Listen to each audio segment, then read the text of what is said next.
ثم الرضا عن أبي بكر وعن عمر ثم الرضا عن أبي بكر وعن عمر ثم الرضا عن أبي بكر وعن عمر وعن علي وعن عثمان ذي الكرم مولاي صل وسلم دائما أبدا على حبيبك خير الخلق كلهم. نحمده ونصلي ونسلم على سيدنا ومولانا محمد رسوله النبي الأمين المكين الحنين الكريم الرؤوف الرحيم. أما بعد، بسم الله الرحمن الرحيم.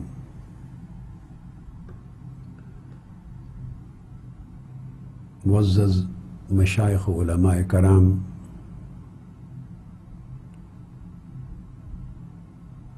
خواتین و حضرات، جملہ سامعین و ناظرین، اس نشست میں ہم انشاءاللہ تعالی صحیح بخاری کی حدیث، معروف حدیث قرطاس پر گفتگو کریں گے، اور اس سے قبل سابقہ مضمون جو پچھلی نشست میں نے مکمل کیا، خلافت سیدنا صدیق اکبر رضی اللہ تعالیٰ عنہ اور خلافت سیدنا فاروق اعظم رضی اللہ تعالیٰ عنہ، اور اس سلسلے میں سیدنا مولا علی المرتضیٰ کرم اللہ وجہ الکریم کا ان سے بیعت خلافت کرنا، اور یہ واضح کیا کہ صحیح ترین قول یہ ہے کہ مولا علی شیر خدا رضی اللہ تعالی عنہ نے پہلے ہی دن، یعنی مسجد نبوی میں بیعت عامہ کے دن، رضا و رغبت سے اس عقیدہ اور تصور کے تحت کہ خلافت و امامت مہاجرین و انصار کے ذریعے قائم ہوتی ہے، منعقد ہوتی ہے، اور اس کا تعلق نہ کسی نص قرآنی سے ہے نہ وصیت نبوی سے ہے، اور مہاجرین و انصار کی شورا ہی فیصلہ کرتی ہے کسی کو امام اور خلیفہ مقرر کرنے کا، اور وہی اللہ کی طرف سے امام و خلیفہ ہوتا ہے۔ اس تصور کو جانتے سمجھتے ہوئے رضا و رغبت سے آپ کے دست مبارک پر بیعت کی، اور آپ کے ساتھ معاون اور شریک کار رہے۔ یہ قول جو نہ صرف اہل سنت کی کتب میں بلکہ اہل تشیع کی بھی کثیر معتبر کتب میں آیا ہے، یہ سب سے زیادہ وزنی، معتبر اور ارجح قول ہے، اور اس کی تائید میں پھر میں نے اختتام پر مولا علی شیر خدا کرم اللہ وجہ الکریم کا وہ خط کوٹ کر دیا جو نہج البلاغہ میں ہے، اور جس کے آخری جملے میں اس تصور کی تصریح کر دی، جس میں مولا علی شیر خدا نے فرمایا انما الشورى للمہاجرین والانصار فإن اجتمعوا على رجل وسموه اماما كان ذلك لله رضا فإن خرج من امرهم خارج بطعن او بدعة ردوه الى ما خرج منه، کہ امام اور خلیفہ صحابہ کرام کی شورا مہاجرین و انصار کی تعیین سے، تقرر سے قائم ہوتا ہے، اور اس بات پر میں نے زور دیا کہ مولا علی شیر خدا کے عقیدہ میں اور آپ کے تصور خلافت و امامت میں امامت کا منصوص ہونا اور مبنی بر وصیت ہونا، اس نام کی کوئی چیز دور دور تک عقیدہ علی مرتضیٰ میں نہیں تھی۔ آخری لفظ بڑے کیٹیگوریکل ہیں اور فرماتے ہیں کہ جس پر مہاجرین و انصار کا اجماع ہو جائے وَسَمَّوْهُ إِمَامًا، اور وہ اس کو امام کا نام دے دیں، ٹائٹل دے دیں، وہی اللہ کی طرف سے امام ہوتا ہے۔ چونکہ اس قول کی تائید مولا علی شیر خدا کے اس فرمان سے اور اس طرح کے آپ کے دیگر کئی فرامین سے جن کا ذکر میں نے نہج البلاغہ کے حوالے سے کیا ہوتا ہے، لہذا اسی ہی قول کو درست ماننا صحیح عقیدے کی علامت ہوگا۔ اور میں ضمناً یہ بھی عرض کر دوں کہ یہ قول جو حضرت ابو سعید خدری رضی اللہ تعالیٰ عنہ کی حدیث پر مبنی ہے، تو یہ قول کوئی محض ایک غریب قول نہیں ہے، یہ حدیث کوئی خبر واحد نہیں ہے۔ کثیر ائمہ حدیث نے الگ الگ طرق اور اسانید کے ساتھ اس کو روایت کیا ہے۔ صرف میں ریفرنسز کو دینے کے لیے امام حاکم نے مستدرک علی الصحیحین میں بھی اسی کو روایت کیا، پورے واقعے کی تفصیلات کے ساتھ کہ سیدنا علی شیر خدا نے پہلے دن بیعت کی۔ امام بہقی نے سنن کبریٰ میں اسی قول کو روایت کیا ہے۔ تفصیلات میں چونکہ بیان کر چکا ہوں، میں ریفرنس ایڈ کر رہا ہوں، پہلے ہی دن بیعت کی۔ امام سیوطی نے تاریخ الخلفاء میں بھی اسی کو کوٹ کیا ہے کہ سیدنا علی شیر خدا نے پہلے ہی دن رضا و رغبت سے بیعت کی مجمع عام میں۔ امام ذہبی نے تاریخ الاسلام میں بھی اسی کو کوٹ کیا ہے، اور علاوہ اس کے طبقات ابن سعد نے بھی اس قول کو لیا ہے، امام ابن ابی شیبہ نے مصنف میں اس میں لیا ہے، اور دیگر گویا بہت سے ائمہ محدثین نے، مورخین نے، جن میں ابن جریر بھی ہیں اور امام نسائی بھی ہیں، ابن عساکر بھی ہیں، اور صاحب کنز العمال بھی ہیں، ان ساروں نے الگ الگ طرق اور اسانید کے ساتھ اس قول کو لیا اور اس کی تخریج کی۔ یعنی یہ قول ایسا نہیں ہے کہ نادر ہے کسی ایک دو کتابوں کا، میں نے آپ کو درجنوں کتب دے دیں اور تمام نے اس کو لیا ہے اپنی اپنی طرق اور اپنی اپنی اسانید کے ساتھ، اور رجال صحیح اور اسناد صحیح کے ساتھ اس کو روایت کیا ہے۔ پھر عقائد کی کتابوں میں جیسے میں نے بتایا، امام بہقی نے الاعتقاد میں تفصیل کے ساتھ اس کو بیان کیا ہے۔ سنن کبریٰ بہقی کی جلد 6 صفحہ نمبر 300 پہ ہے، حدیث کا نمبر 12512 ہے۔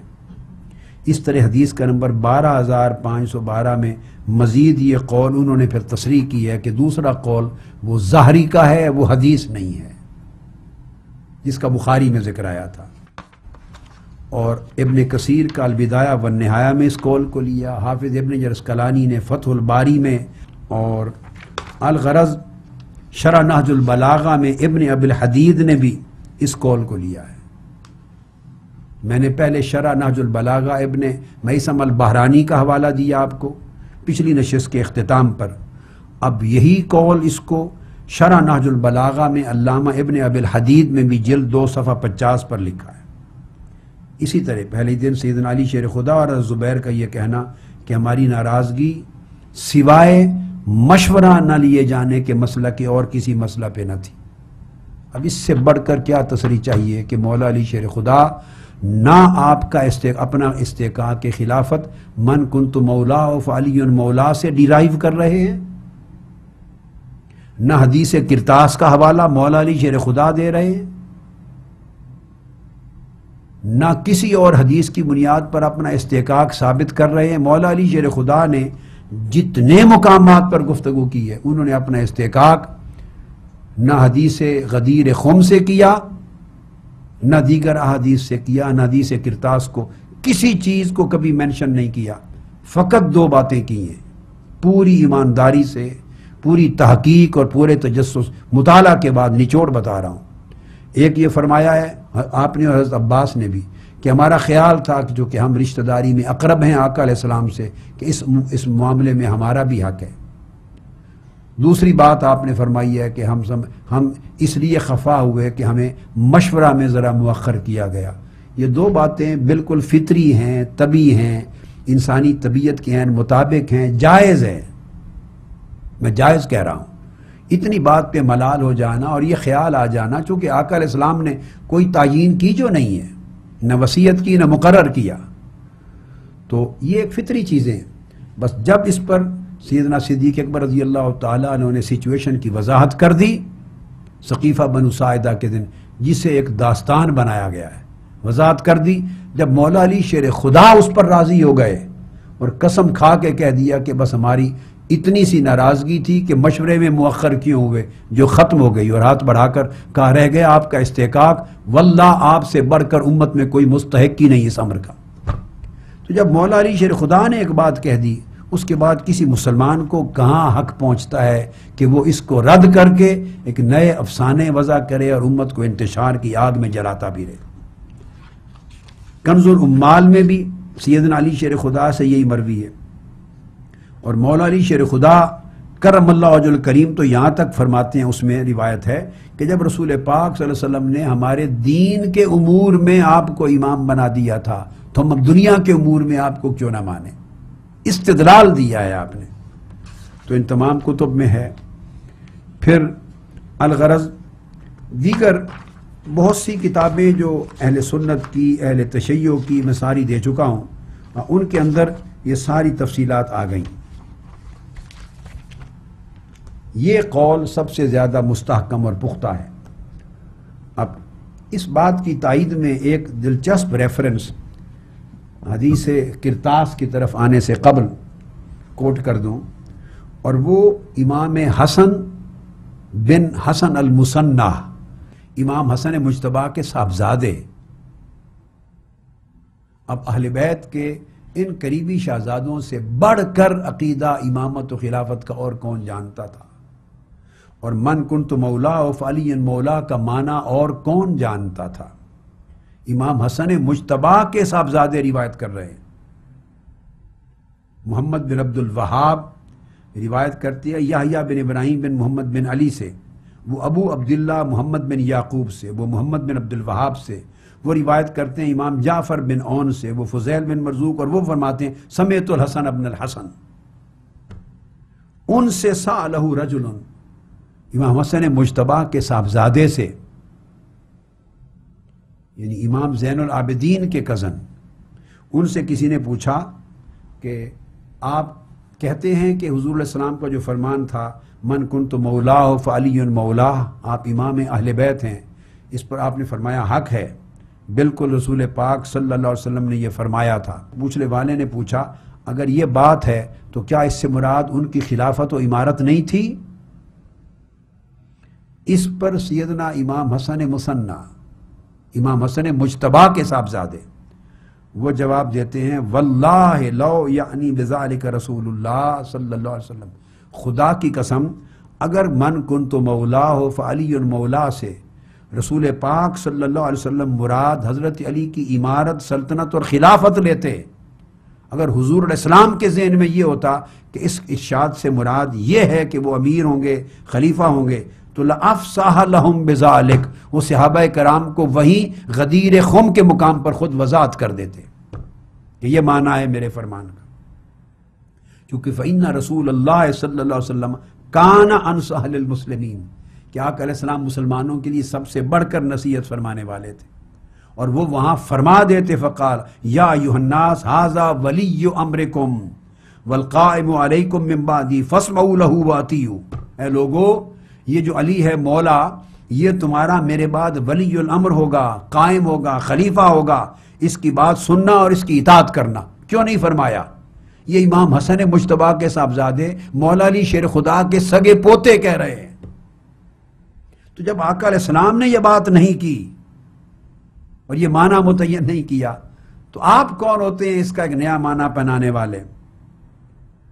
اور پھر وہ اس کے بعد کہتے ہیں واللہ لئن کان اللہ ورسولہ اختار علی لہذا الامر وجعلہ القائم بہ للمسلمین من بعد، اور اگر اب دوسرا رخ بتا رہے ہیں، اگر خدا کی قسم اللہ نے علی کو خلیفہ بنایا ہوتا اور رسول پاک صلی اللہ علیہ وسلم کے بعد پہلا، اور ولی الامر مقرر کیا ہوتا اور قائم الامر مقرر کیا ہوتا، اور حضرت علی کو اس کی خبر ہوتی کہ میں خلیفہ ہوں، تو پھر حضرت علی نے اس کا مطالبہ ترک کر کے ان کے ہاتھوں پر بیعت کر کے سب سے بڑا گناہ کیا۔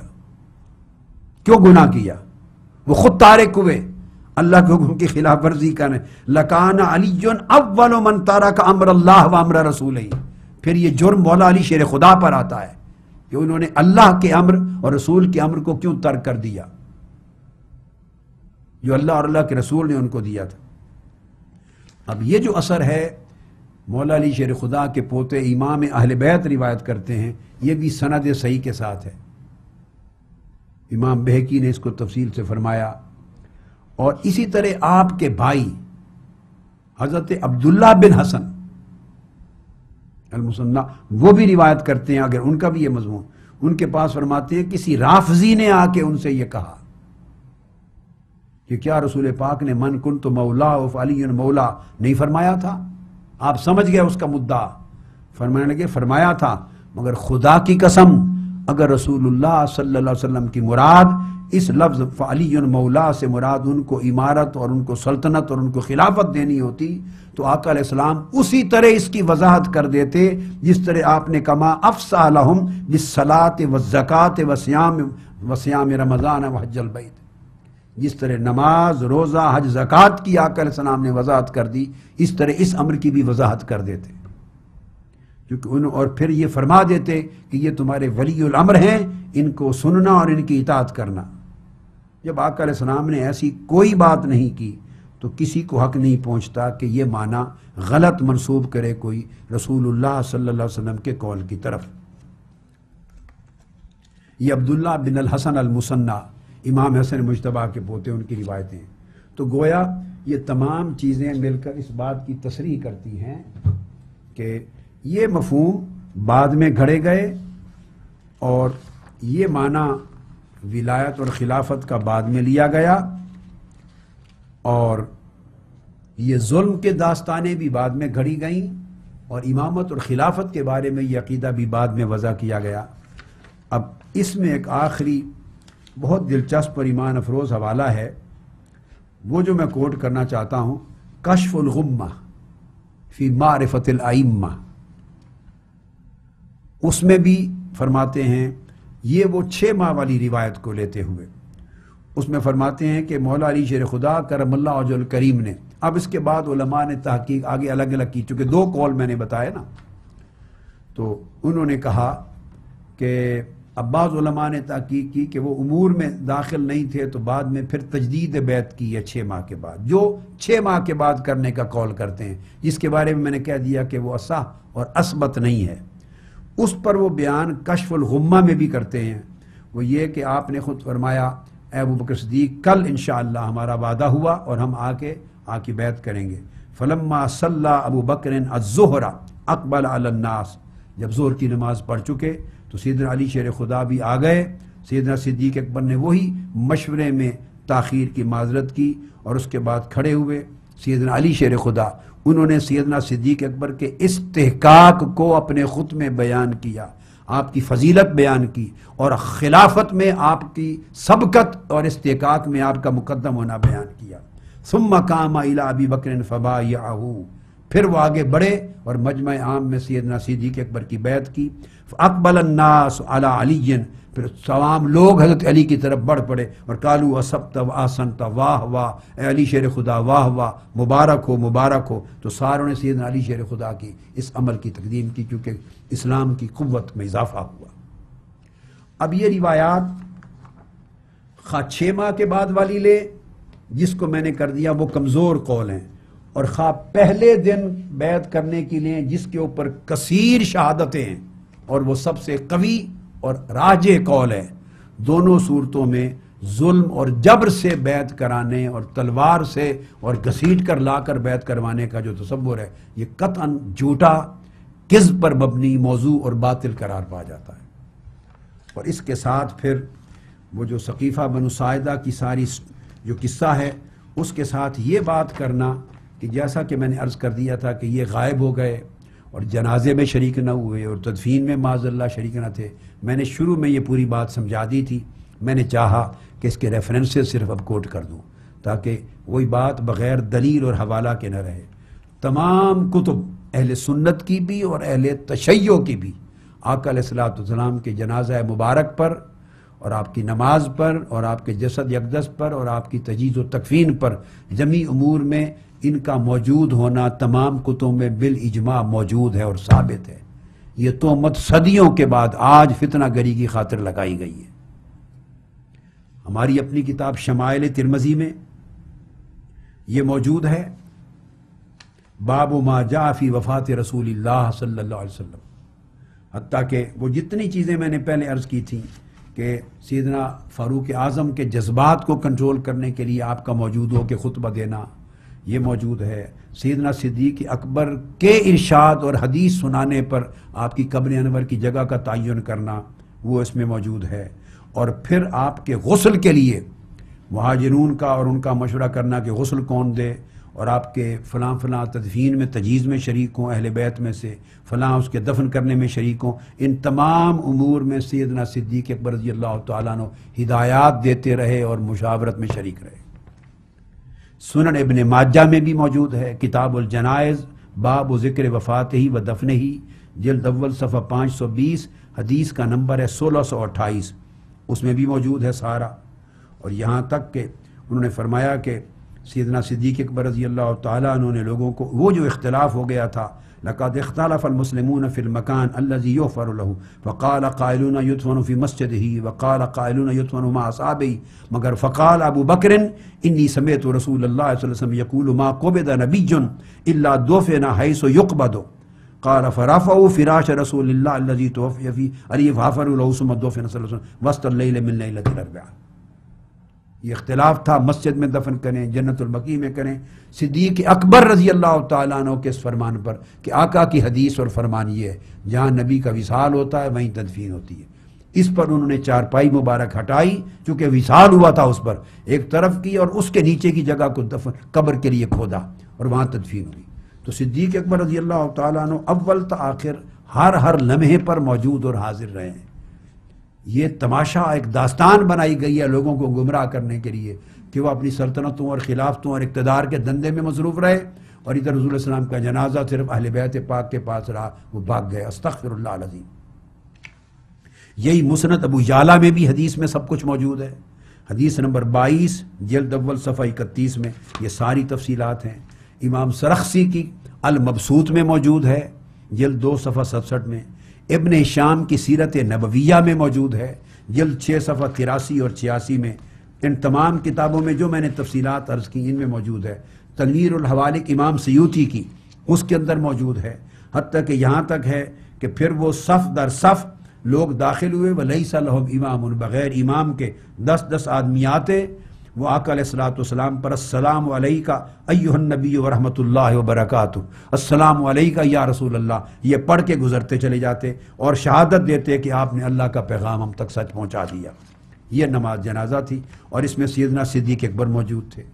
سیدنا عمر اور فاروق بیان کیا کہ سب سے پہلے داخل ہوئے جب آپ کی چارپائی مبارک رکھی گئی، طبقات ابن سعد میں جو ہی چارپائی مبارک رکھی گئی کفن مبارک کے ساتھ، سب سے پہلے داخل ابو بکر و عمر فقال السلام علیکہ ایھا النبی ورحمۃ اللہ وبرکاتہ، سب سے پہلے آغاز انہوں نے کیا۔ تو یہ جھوٹ ہے، کذب ہے، تہمت ہے اور انتہا ہے۔ یہ محدثین نے بھی لکھا، مورخین نے بھی لکھا، اور اہل سنت اور اہل تشیع کی کتابوں میں بھی لکھا۔ پھر اس کے بعد یہ، اب میں اہل تشیع کی کتاب دے دوں، الاحتجاج طبرسی، کتاب کا نام احتجاج ہے، الاحتجاج علامہ طبرسی کی، جس کو احتجاج طبرسی کہتے ہیں، وہ کتاب میرے سامنے ہے۔ اور یہ ابو منصور احمد بن علی الطبرسی کی کتاب ہے، صفحہ 106 ہے، ایران کا مطبوعہ ہے۔ اس کے صفحہ 106 پر وہ بیان کرتے ہیں کہ حجرہ عائشہ میں یہ سارا معاملات ہوا، اس کے اندر داخل جبرائیل امین آئے، داخل ہوئے، پھر 10 مہاجرین اور 10 انصار باری باری آتے گئے، اور فیصلون و یخرجون، داخل ہوتے تھے خارج ہوتے تھے، حتیٰ لم یبق من المہاجرین والانصار الا صلی اللہ علیہ، مہاجرین اور انصار صحابہ میں سے ایک شخص بھی نہیں بچ گیا جس نے حجرہ مبارک میں پڑھ کے آقا پہ صلاۃ وسلام کی صورت میں جنازہ نہ پڑھ لیا۔ یہ شیعہ کتاب احتجاج طبرسی ہے، اگر وہ حاضر نہ ہوتے تو یہ تو ہنگامہ کھڑا کر دیتے، عنوان بناتے کہ ابو بکر اور عمر جنازے میں شریک نہیں ہوئے، انہوں نے آ کے سلام نہیں پڑھا آقا علیہ السلام پر، ان کا لفظ ہے کہ مہاجرین و انصار میں سے ایک شخص بھی ایسا نہیں تھا جو نہ پڑھ سکا، وہ سارے شریک ہوئے۔ اب اس کے بعد دوسری کتاب ہے حیات القلوب۔ حیات القلوب یہ ملا باقر مجلسی کی کتاب ہے، اور یہ بھی ایران کی، تہران کی اس کی طبع ہے، اور 378 ہجری کا یہ مطبوعہ ہے۔ اب اس میں دیکھیے کلینی اور شیخ طوسی دونوں کا قول بیان کرتے ہیں، علامہ کلینی اور شیخ طوسی ان دونوں کا قول بیان کرتے ہیں، اور وہ کہتے ہیں کہ امام حسن مجتبی کی روایت ہے از حضرت صادق، امام جعفر صادق علیہ السلام نے روایت کیا ہے سیدنا امام حسن مجتبی علیہ السلام سے، اور وہ کہتے ہیں کہ یہ سارے واقعات بیان کر کے حضرت عباس تھے اور حضرت علی تھے آقا علیہ السلام کی خدمت میں، اور یہ اختلاف تھا لوگوں کا کہ بقیع میں دفن کریں یا مسجد نبوی میں، وہ ساری بات ہوئی۔ انہوں نے آ کے بتایا حضرت علی، یہ ان کی کتاب کا حوالہ کہ سیدنا ابو بکر صدیق حضور پر جو نماز جنازہ جس کو کہتے ہیں، وہ جنازہ میں نے عرض کیا بشکل درود و سلام پڑھنے کا تھا، اس میں ابو بکر صدیق سب سے پہلے حضور پہ درود و سلام پڑھنے والے ہیں، کھڑے ہیں سب سے آگے۔ اب یہ احتجاج طبرسی کہہ رہا ہے کہ انہوں نے آگے حضرت علی کو اطلاع کی کہ سب سے پہلے حضرت ابو بکر صدیق پڑھنے لگے ہیں درود و سلام آقا علیہ السلام پر، اور جنازہ مبارک جو ہے درود و سلام کی شکل میں شروع کرنے لگے ہیں، کیونکہ ان کی کتاب ہے، بس میں انہی کی روایت دے رہا ہوں۔ اس پر وہ کہتے ہیں کہ سیدنا مولا علی شیر خدا باہر تشریف لائے، اور آپ نے سب سے پہلے پھر آقا علیہ السلام پر درود و سلام پڑھ کے جنازہ کا آغاز کیا، یعنی ان کے بعد ان کا کہنا ہے پھر سیدنا ابو بکر صدیق اور فاروق اعظم باقی سب نے درود و سلام پڑھ کے نماز جنازہ پڑھا۔ اس سے ہمیں بحث نہیں ہے کہ پہلے سیدنا علی شیر خدا نے پڑھا یا سیدنا ابو بکر صدیق نے پڑھا، وہ پڑھیں تب بھی خیر ہے، یہ پڑھیں تب بھی خیر ہے۔ بحث تو اس چیز سے ہے کہ احتجاج طبرسی نے تصدیق کی کہ مصلی پر سب سے پہلے درود و سلام پڑھنے اور جنازے کے لیے ابو بکر صدیق حاضر ہیں، اور انہوں نے پڑھا۔ اور اس کو پھر کلینی نے بیان کیا، اس کو طبرسی نے بیان کیا، اس کے حوالے پھر امام محمد باقر کے ذریعے بھی دیے۔ یہ تمام کتابوں میں گویا بالاتفاق یہ چیز موجود ہے۔ اور پھر وہ لکھتے ہیں کہ مہاجرین و انصار میں سے کوئی ایک بھی ایسا شخص نہیں تھا جو رہ گیا ہو آقا علیہ السلام کے جنازے کی شرکت سے یا آقا علیہ السلام کے اوپر درود و سلام پڑھنے سے۔ یہ اللہ ملا باقر مجلسی کی یہ روایت تھی حیات القلوب سے۔ ان تمام روایات سے یہ چیز بالکل واضح ہو گئی اور اظہر من الشمس ہو گئی کہ یہ تہمتیں ہیں جو لگائی گئیں لوگوں کو گمراہ کرنے کے لیے کہ وہ جنازے میں شریک نہیں تھے، اور وہ ثقیفہ بنی ساعدہ کے اندر سازباز معاذ اللہ کر رہے تھے، اور اہل بیت اطہار ہی صرف تدفین اور تجہیز کا کام کر رہے تھے۔ یہ چیزیں ساری رد ہو گئیں، ان کا کوئی وجود اور کوئی حقیقت نہیں ہے۔ اب جب یہ بات واضح ہو گئی کہ خلافت سیدنا صدیق اکبر رضی اللہ تعالیٰ عنہ کی حقہ تھی، اور سیدنا مولا علی شیر خدا رضی اللہ تعالیٰ عنہ نے برضا و رغبت ان سے بیعت کی، اور آپ نے خلافت کو شورائی امر قرار دیا، اور اس پر کوئی وصیت اور کوئی نص نہیں تھی۔ جب یہ بات طے ہو گئی تو از خود اس بات سے حدیث کرتاس کے ذریعے اٹھائے جانے والے شبہات کا جواب آ گیا، ان تمام شبہات کا رد ہو گیا، ازالہ ہو گیا۔ حدیث کرتاس کا شور اس لیے مچایا جاتا ہے کہ اس کے ذریعے آقا علیہ السلام حضرت علی شیر خدا کی خلافت کے بارے میں وصیت لکھوانا چاہتے تھے، وہ لکھنے نہیں دی گئی۔ اب اس پر آج گفتگو کرتے ہیں، لکھنے نہیں دی گئی، کون ذمہ دار ہے اس کا یا کون نہیں ذمہ دار، یہ بحث تو حدیث کی مطالعے میں آ جائے گی، لیکن سوال یہ ہے کہ لکھوانا چاہتے تھے، یہ آپ کو وحی آ گئی کہ کیا لکھوانا چاہتے تھے؟ یہ جبرائیل امین نے آ کے آپ کو ریویل کر دیا اور بتا دیا کہ وہ خلافت علی کا لکھوانا چاہتے تھے؟ آقا علیہ السلام نے تو اس کا اظہار نہیں کیا، مولا علی شیر خدا نے یہ بات کہی نہیں، حضرت عباس نے یہ بات کہی نہیں، حضرت فضل بن عباس جو آپ کے کزن ہیں وہ بھی شریک تھے، انہوں نے یہ بات کہی نہیں، بنو ہاشم آل ابی طالب اور اہل بیت کے کسی فرد نے یہ بات نہیں کہی ہے، کسی ایک فرد نے، کہ حدیث کرتاس والے دن آقا علیہ السلام خلافت علی کی وصیت لکھوانا چاہتے تھے، انہوں نے کہی نہیں۔ تو آپ کو صدیوں کے بعد یا چند 100 سال بعد شیعہ حضرات کو اپنی کتابوں میں لکھنے والے آپ کو ڈائریکٹ وحی کے ذریعے اطلاع ہو گئی؟ جو موجود تھے وہ تو بتا نہیں رہے کہ خلافت علی کی وصیت لکھوانے چلے تھے آقا علیہ الصلوۃ والسلام. آقا علیہ السلام نے بیان نہیں کیا، تو یہ کس طرح معلوم یعنی تعین کر لیا جائے کہ کیا لکھوانا چاہتے تھے؟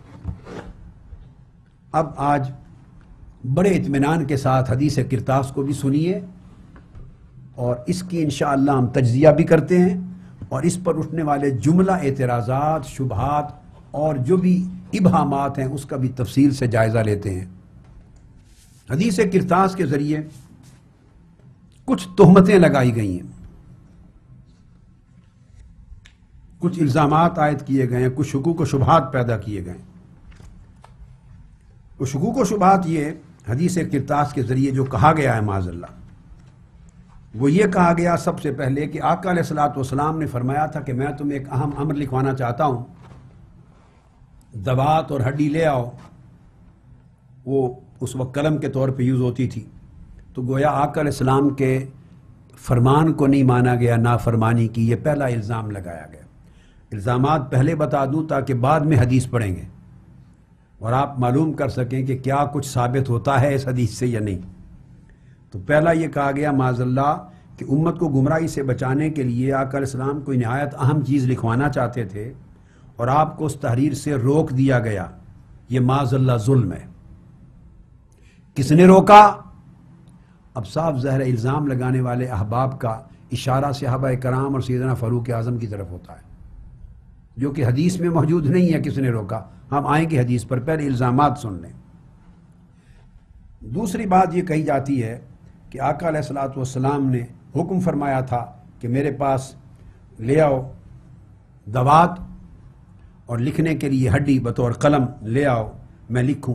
اور معاذ اللہ سیدنا فاروق اعظم رضی اللہ تعالیٰ عنہ پر تہمت لگائی جاتی ہے کہ انہوں نے کہا کہ حضور علیہ السلام کو معاذ اللہ استغفر اللہ ہذیان ہو گیا ہے. آپ بہتی ہوئی بات کر رہے ہیں، معاذ اللہ بخار اور تکلیف کی شدت کی وجہ سے ہذیان ہو گیا ہے، صحت ٹھیک نہیں ہے. لا حول ولا قوت الا باللہ العلی العظیم. یہ الزام سیدنا فاروق اعظم پہ لگایا جاتا ہے. یہ دوسرا الزام. یہاں ایک جملہ بول دوں، آگے انشاءاللہ حدیث کے مطالعہ میں بات کھل جائے گی. جملہ یہ ہے کہ کسی روایت حدیث میں یہ ہذیان کا لفظ سیدنا فاروق اعظم کی زبان اقدس سے کہا جانا ثابت نہیں ہے. یہ محض جھوٹ ہے، کذب ہے، بہتان ہے اور جھوٹی تہمت ہے. ہذیان کا لفظ نہیں، مگر جو لفظ آ جاتا ہے حاجرہ، اور اس سے مراد ہوجر لیا جاتا ہے جس کا معنی ہذیان ہے. وہ کہتے ہیں کہ انہوں نے کہا تھا حاجرہ، آگے حدیث میں آ جائے گا، یعنی ہوجر ہو گیا ہے معاذ اللہ، اور اس کا معنی ہذیان ہے، بخار کی شدت سے بے مقصد بات، بے معنی بات کا منہ سے نکل جانا. یہ سیدنا فاروق اعظم کی طرف منسوب کیا جاتا ہے. یہ بات 2 + 2 = 4 کی طرح پکی سند کے ساتھ ٹھوس لکھ لیں کہ یہ کلمہ سیدنا فاروق اعظم نے بولا ہی نہیں ہے. حاجرہ کا یا حاجرہ کا، جس کا معنی جو بھی لیں، یہ کلمہ ہی نہیں ہے سیدنا فاروق اعظم رضی اللہ تعالیٰ عنہ کا. کس نے کہا؟ یہ بات حدیث کے مطالعہ میں کھل کے سامنے آ جائے گی. مگر ایک بات کیٹیگوریکلی کہہ دوں کہ یہ الزام سراسر جھوٹا ہے. اور میں چھوٹا سا تھا، بچپن میں تھا، تب سے یہ الزام اور تہمت ایک شور و غل سننے لگے ہیں کہ سیدنا فاروق اعظم نے معاذ اللہ گستاخی کر دی، کہا ان کو ہذیان ہو گیا ہے رسول پاک کو، شدت بخار کی اور تکلیف کی شدت میں بہکی ہوئی بات کر رہے ہیں. عمر گزر گئی تہمت سنتے ہوئے. اور واقعہ یہ ہے کہ کسی حدیث میں یہ لفظ بھی سیدنا فاروق اعظم کی زبان سے نکلنا کسی حدیث کی روایت میں ہی نہیں ہے سرے سے. یہ محض ایک من گھڑت جھوٹ، کذب اور تہمت ہے، کسی روایت میں نہیں آیا ہے. تیسرا یہ الزام لگایا جاتا ہے کہ اس ذریعے سے وہ تحریر میں جو وصیت لکھوانا چاہتے تھے، وہ مولا علی شیر خدا رضی اللہ تعالیٰ عنہ کو خلیفہ بنانے کی وصیت لکھوانا چاہتے تھے. یہ میں نے عرض کر دیا کہ یہ کس نے وحی کر دی آپ کو کہ وہ خلیفہ بنانے کی وصیت لکھوانا چاہتے تھے؟ یہ بات مولا علی شیر خدا نے خود نہیں کہی، حضرت عباس نے نہیں کہی، فضل ابن عباس نے نہیں کہی، اہل بیت کے اور بنو ہاشم کے کسی فرد نے نہیں کہی. کہ اس دن جو قرطاس کا حدیث قرطاس ہے جو منگوایا تھا لکھنے کے لیے کوئی لکھ دوں، کہ کسی نے نہیں کہا کہ مولا علی شیر خدا کی وصیت لکھوانے کا، خلافت کی وصیت کا ارادہ تھا۔ یہ بھی من گھڑت ایک خیال ہے۔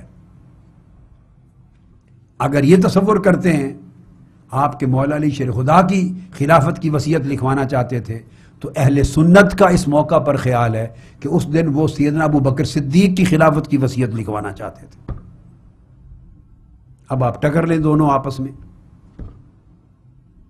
اہل سنت کا کہنا ہے کہ وہ سیدنا صدیق اکبر کی خلافت کی وصیت لکھوانا چاہتے تھے۔ اب ان کے پاس اس گمان کے کہ شاید ان کی خلافت کی وصیت لکھوانا چاہتے تھے، یہ گمان کرنے کے تو دلائل موجود ہیں، مانا جائے یا نہ مانا جائے ایک الگ بات ہے، مگر ان کے پاس دلائل ہیں، ان میں وزن ہے۔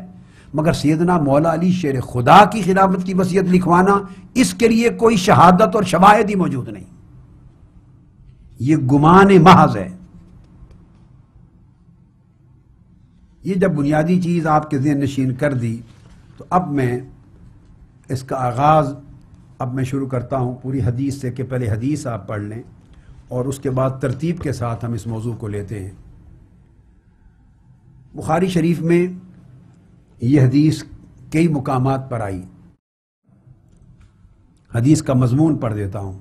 صحیح بخاری جلد اول صفحہ 54، کتاب العلم باب و کتابت العلم، حدیث نمبر 114۔ اب سنیے، اس میں حضرت عبداللہ ابن عباس رضی اللہ تعالیٰ عنہ ہر جگہ اس حدیث کے راوی ہیں۔ وہ فرماتے ہیں قال لما اشتد بالنبی صلی اللہ علیہ وسلم وجعہ قال اتونی بکتاب اکتب لکم کتابا لا تدلوا بعدہ۔ میں ساتھ ساتھ ترجمہ کروں تاکہ آپ کو سمجھ آتی جائے۔ یہ بہت بڑا ایک ہنگامہ کھڑا کر رکھا ہے دنیا میں بعض لوگوں نے اس پر، تاکہ پورا تجزیہ ہو جائے آپ کے سامنے۔ عبداللہ ابن عباس رضی اللہ تعالیٰ عنہ فرماتے ہیں کہ جب آقا علیہ الصلوۃ والسلام کی مرض الوفات شدید ہو گئی، آپ کی تکلیف میں شدت ہو گئی، درد بڑھ گیا آپ کی تکلیف کا، تو آپ نے ارشاد فرمایا قال اتونی بکتاب۔ اب جمع کا صیغہ ہے، جتنے ساتھ سامنے مجلس میں آقا کے حضور بیٹھے تھے ان سب کو کہا کہ میرے پاس کتاب لاؤ، کاغذ لاؤ، کرتاس لاؤ، اکتب لکم کتابا لا تدلوا بعدہ، میں تمہارے لیے کچھ چیز لکھوا دوں تاکہ بعد میں تم گمراہ نہ ہو۔ اب آپ نے دیکھ لیا حدیث میں قطعی طور پہ اشارہ بھی نہیں ملتا کہ اسپیسیفکلی کس کو حکم دیا کہ تم کتاب لاؤ، کرتاس لاؤ لکھنے کے لیے۔ آقا علیہ السلام نے سیدنا فاروق اعظم کو حکم نہیں دیا ہے کہ انہیں نافرمانی کا مورد الزام ٹھہرائیں، اور کسی کا نام لے کر کسی اور فرد بشر کو بھی حکم نہیں دیا۔ اب حدیث پاک میں آگے میں سارے مضمون پڑھوں گا، آ جائے گا کہ صحابہ کرام بھی تھے اور اہل بیت اطہار بھی تھے، کل حضور کی اہل بیت اور بنو ہاشم بنو عباس وہ بھی شریک تھے۔ آپ کی عیادت میں آخری وقت تھا، ایام تھے، اور یہ واقعہ جمعرات کا ہے۔ آقا علیہ الصلوۃ والسلام کا وصال مبارک ہوا ہے پیر کے دن، جمعرات، جمعہ، ہفتہ، اتوار، 4 دن وصال سے پہلے کا واقعہ ہے۔ 5ویں دن وصال مبارک ہوا ہے، 5ویں دن۔ جو لوگ موجود تھے اہل بیت میں سے بھی، صحابہ کرام سے، سب کو کہا اجتماعی طور پر کرتاس لاؤ، کتاب لاؤ کوئی چیز لکھنے کی، تو میں کوئی چیز لکھوا دوں، لکھ دوں تاکہ گمراہ نہ ہو۔ اب اس روایت میں آتا ہے قال عمر ان النبی صلی اللہ علیہ وسلم غلبہ الوجع، آقا علیہ الصلوۃ والسلام کی درد اس وقت شدید ہے، درد شدید ہے۔ تو مراد یہ تھا کہ شدید درد کی حالت میں ہیں، آپ کو تکلیف نہ دیں کہ آپ بیٹھیں گے لکھوائیں گے۔ وعندنا کتاب اللہ حسبنا، ہمارے پاس کتاب اللہ کی کتاب قرآن موجود ہے، ہمیں کافی ہے۔ آقا علیہ السلام کی شدید تکلیف ہے، درد ہے، آپ کو تکلیف نہ ہو۔ یہ کلمہ آپ نے صرف بولا، فقط یہ بولا غلبہ الوجع، کہ درد کی شدت ہے آقا علیہ السلام کو، درد زیادہ ہے، آپ کو تکلیف نہ ہو۔ اب یہ الزام سیدنا فاروق اعظم پہ لگانا کہ انہوں نے یہ بولا کہ درد کی شدت ہے، یہ سیدنا فاروق اعظم سے پہلے یہ حضرت عباس اور روایت کرنے والے ان کے صاحبزادے حضرت ابن عباس وہ یہ لفظ فاروق اعظم سے پہلے بیان کر چکے ہیں. ان کے لفظ ہیں لما اشتد بالنبی صلی اللہ علیہ وآلہ وسلم وجعہ، جب آقا علیہ السلام کی تکلیف اور درد میں شدت ہو گئی، انہوں نے پہلے یہ جملہ بولا ہے کہ آپ کی درد میں شدت ہو گئی، تو تب آپ نے یہ فرمایا. وہی لفظ حضرت عبداللہ ابن عباس جو بیان کر چکے ہیں، وہ دوسرے ایک اور مقام پر حضرت عباس کا ذکر بھی آتا. تو حضرت ابن عباس نے جو کہا ہے، سیدنا علی شیر خدا کے کزن نے، اہل بیت کے فرد نے، وہی سیدنا فاروق اعظم نے دہرائے ہیں. غلبہ الوجع، کہ حضور کی درد جو ہے وہ بڑی شدید ہو گئی. قرآن مجید ہے ہمارے پاس، حسبنا کتاب. بس اس کے علاوہ اگلا کوئی لفظ جو منسوب کیا جاتا ہے وہ سیدنا فاروق اعظم کی طرف، وہ انہوں نے نہیں بولا. آگے سنیے، فاختلفوا وکثر اللغط. آگے حدیث کے لفظ ہیں پس وہ آپس میں اختلاف کرنے لگے. کون کرنے لگے؟ اس روایت میں اس کی بھی وضاحت نہیں. پوری چیز دودھ کا دودھ اور پانی کا پانی ہو جائے گا. کون اختلاف کرنے لگے اس روایت میں موجود نہیں. آگے حدیثیں آ رہی ہیں، یہ روایتیں ہر چیز کھلتی چلی جائے گی. اور جب آواز بلند ہو گئی اختلاف کی وجہ سے، قال قوموا عنی، آپ میرے پاس سے اٹھ کے چلے جائیں. ولا ينبغي عندي التنازع، میرے پاس آپس میں تنازع کرنا درست نہیں ہے. وخرج ابن عباس، عبداللہ ابن عباس رضی اللہ تعالیٰ عنہ باہر آ گئے، اور پھر باقی لوگ بھی چلے گئے، اور کہا کہ یہ جو کچھ آقا علیہ السلام لکھوانا چاہتے تھے، یہ جو بات تھی، اب جو اختلاف ہمارا نزاع وہ حائل ہو گیا اس میں. یہ کل ایک روایت ہے. اب آگے آئیے، اب اسی صحیح بخاری کی جلد 3 صفحہ 1111 کتاب الجہاد والسیر، اس میں حدیث نمبر 2888 یہ روایت امام بخاری دوسرے طریق سے، یعنی حدثنا قبیصہ ابن عیینہ سے، سلیمان الاحول سے، سعید ابن جبیر سے، اور وہ عبداللہ ابن عباس رضی اللہ تعالیٰ عنہ سے، یہ دوسرا طریق ہے. دوسری سند سے وہ حدیث پھر لائے ہیں. فرماتے ہیں انہ قال یوم الخمیس، یوم الخمیس کیا تھا؟ بہت بڑی تکلیف کا دن تھا.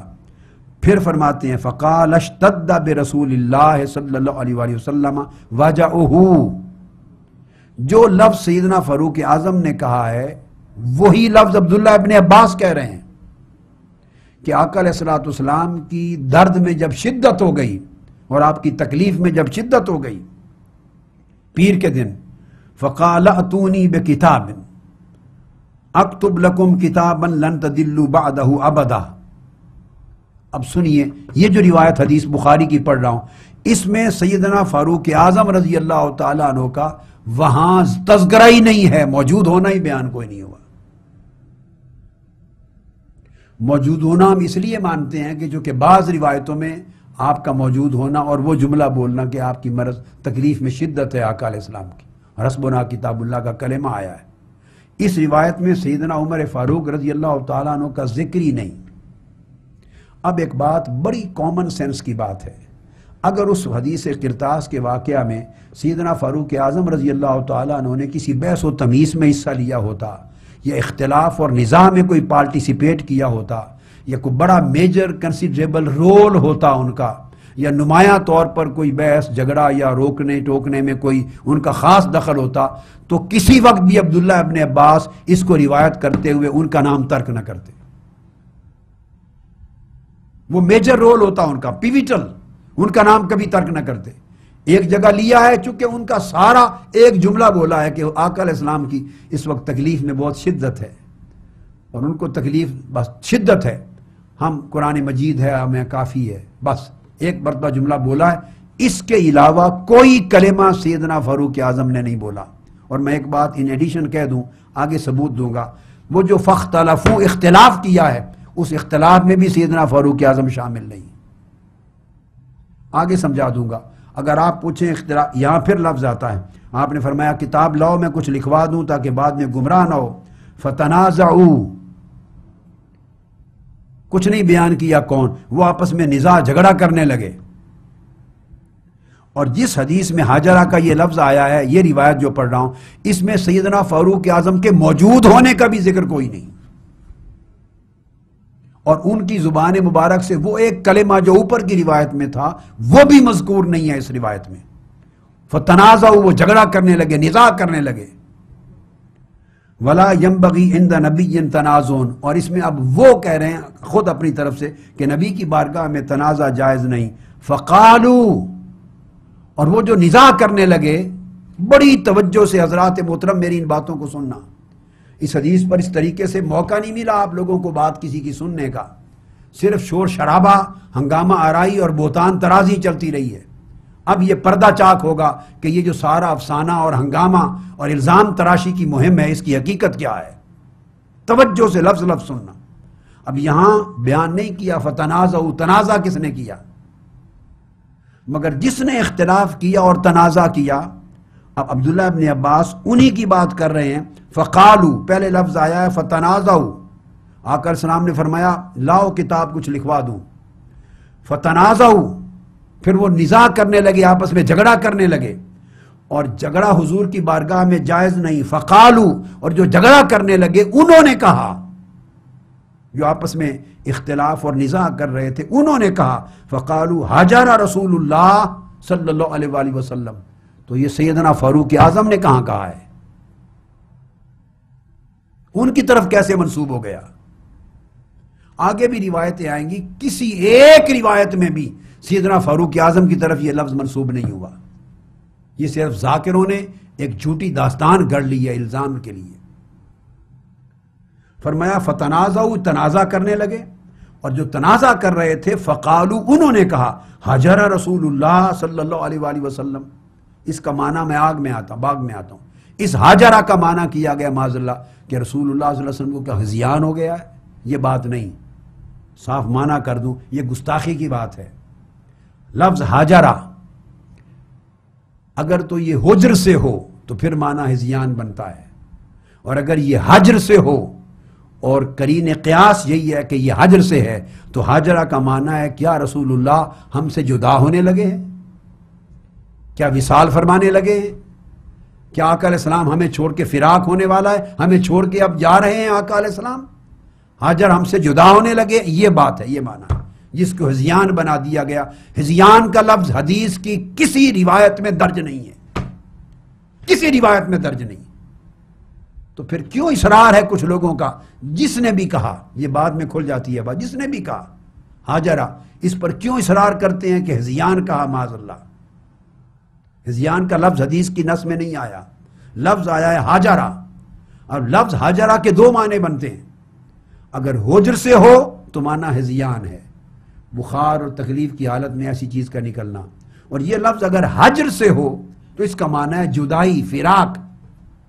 حاجرہ یحجر، ہجرت اسی سے نکلا ہے، ایک وطن چھوڑ کے چلے جانا، فراق کر کے دوسرے ملک چلے جانا. مہاجر اسی سے ہے، اپنے وطن کو چھوڑ کے آگے سفر کر دینا. تو حاجرہ کا معنی ہے کہ آقا علیہ السلام ہمیں چھوڑ کے جا رہے ہیں. وہ یہ بات کر رہے ہیں جنہوں نے نزاع کیا تھا کہ آقا علیہ السلام چھوڑ کے جا رہے ہیں، وصال ہونے والا ہے. یہ تشویش ہو گئی. قال دعونی، پھر اختلاف بھی چونکہ کر رہے تھے، آپس میں کہہ رہے تھے لائیں کاغذ اور ہڈی لکھنے کے لیے، لائیں یا نہ لائیں. یہ وہی کر رہے تھے جنہوں نے تنازع کیا. تنازع یہی تھا، کچھ کہتے تھے لائیں، کچھ کہتے تھے نہ لائیں. یہ تنازع تھا. اس میں سیدنا فاروق اعظم رضی اللہ تعالیٰ عنہ اس تنازع میں شریک ہی نہیں ہے سرے سے. اور جو تنازع کر رہے تھے انہوں نے کہا کہ کیا آقا علیہ السلام جدا ہونے لگے ہیں. تو آقا علیہ السلام نے فرمایا مجھے چھوڑ دو، آپ چلے جاؤ، چھوڑ دو. انا فی خیر مما تدعونی الیہ. چونکہ آگے حدیث میں آتا ہے کہ دوبارہ انہوں نے پیش کی آقا علیہ السلام کی بارگاہ میں یا رسول اللہ، تنازع کے بعد کہ کیا ہم لے آئیں یا رسول اللہ. تو اس وقت آقا نے فرمایا مجھے چھوڑ دو، جس حال میں ہوں یہ بہتر ہے اس حال سے جدھر تم مجھے بلا رہے ہو. یعنی جو اب لکھنے کا اب مجھے کہہ رہے ہو میں نے ارادہ ترک کر دیا ہے، تم چلے جاؤ. اب میں استغراق میں مشاہدہ حق میں ہو گیا ہوں، اب میری تار ادھر جڑ گئی ہے مشاہدہ حق میں. اب اس جلوے کے دیکھنے اور تکنے میں لگ گیا ہوں، اب جس حال میں ہوں وہ بہتر ہے، اب لکھنے لکھانے سے اب چلے جاؤ. بھیج دیا. اور پھر اس کے بعد حدیث پاک میں آتا ہے جب ان کو کہہ دیا تو قال ادعونی، اور پھر اوصا عند موتہ، پھر آقا علیہ السلام نے وصال سے پہلے، یہی حدیث ہے، 3 وصیتیں بھی فرما دی، چونکہ لکھنے کی نوبت نہیں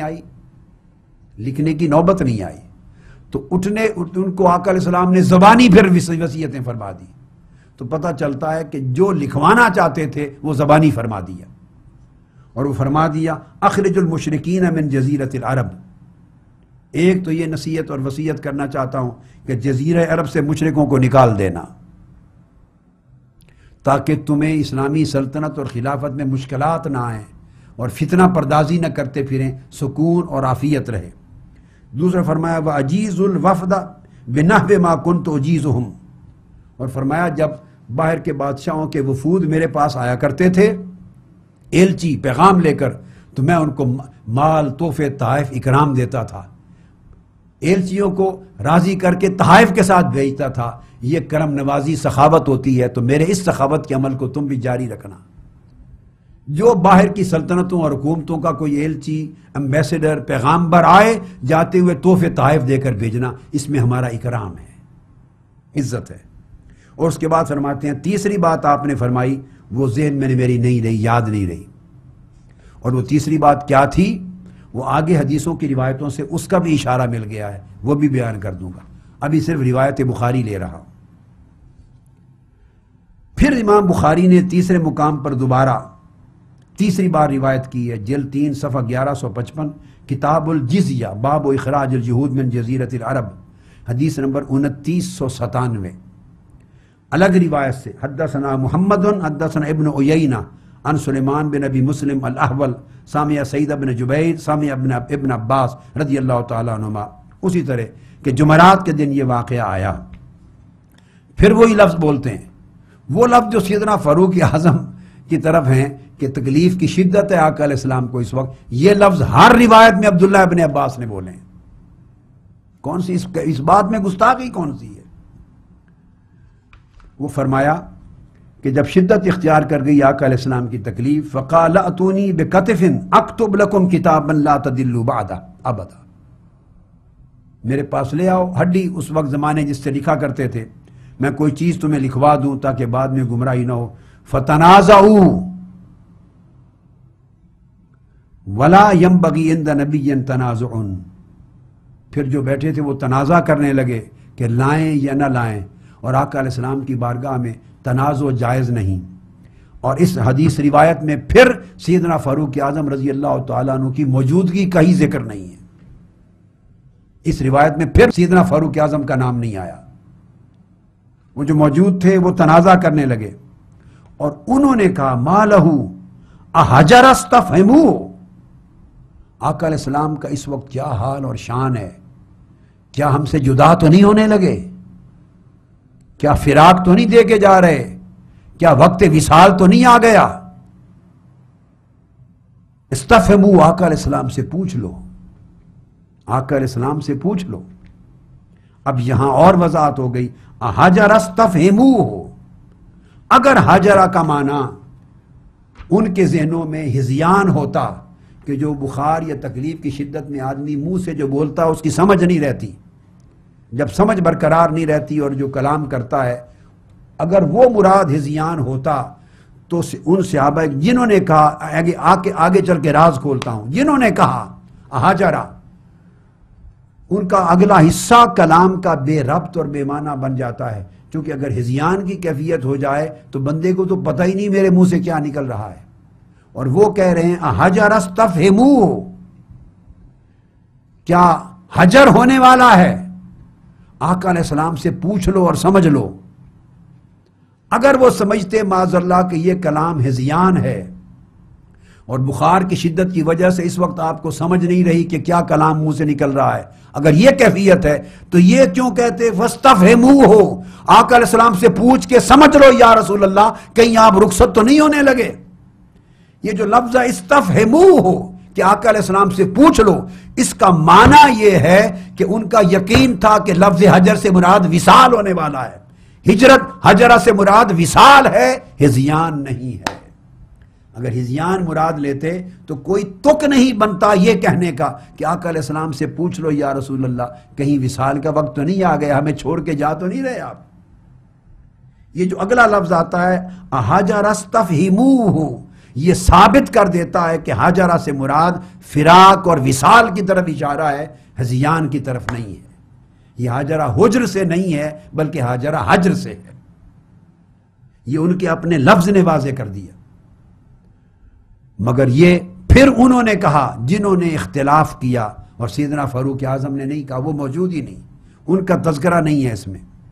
فقال ذرونی فالذی انا فی خیر مما تدعوننی الیہ، پھر آقا علیہ السلام نے فرمایا مجھے چھوڑ دو، اس وقت جس حال میں میں ہوں وہ بہتر ہے اس بات سے کہ اب میں تمہیں کچھ لکھواؤں، اب حال بدل گیا ہے۔ فامرہم بثلاث، اب اسی حدیث میں عبداللہ ابن عباس فرماتے ہیں بس لکھوانے کا ارادہ ترک کر دیا اور زبانی 3 وصیتیں فرما دی۔ تو حدیث تو خود بول رہی ہے کہ جو لکھوانا چاہتے تھے بوجود نہیں لکھایا، ارادہ ترک فرما دیا، بدل گیا، مگر زبانی ارشاد فرما دی۔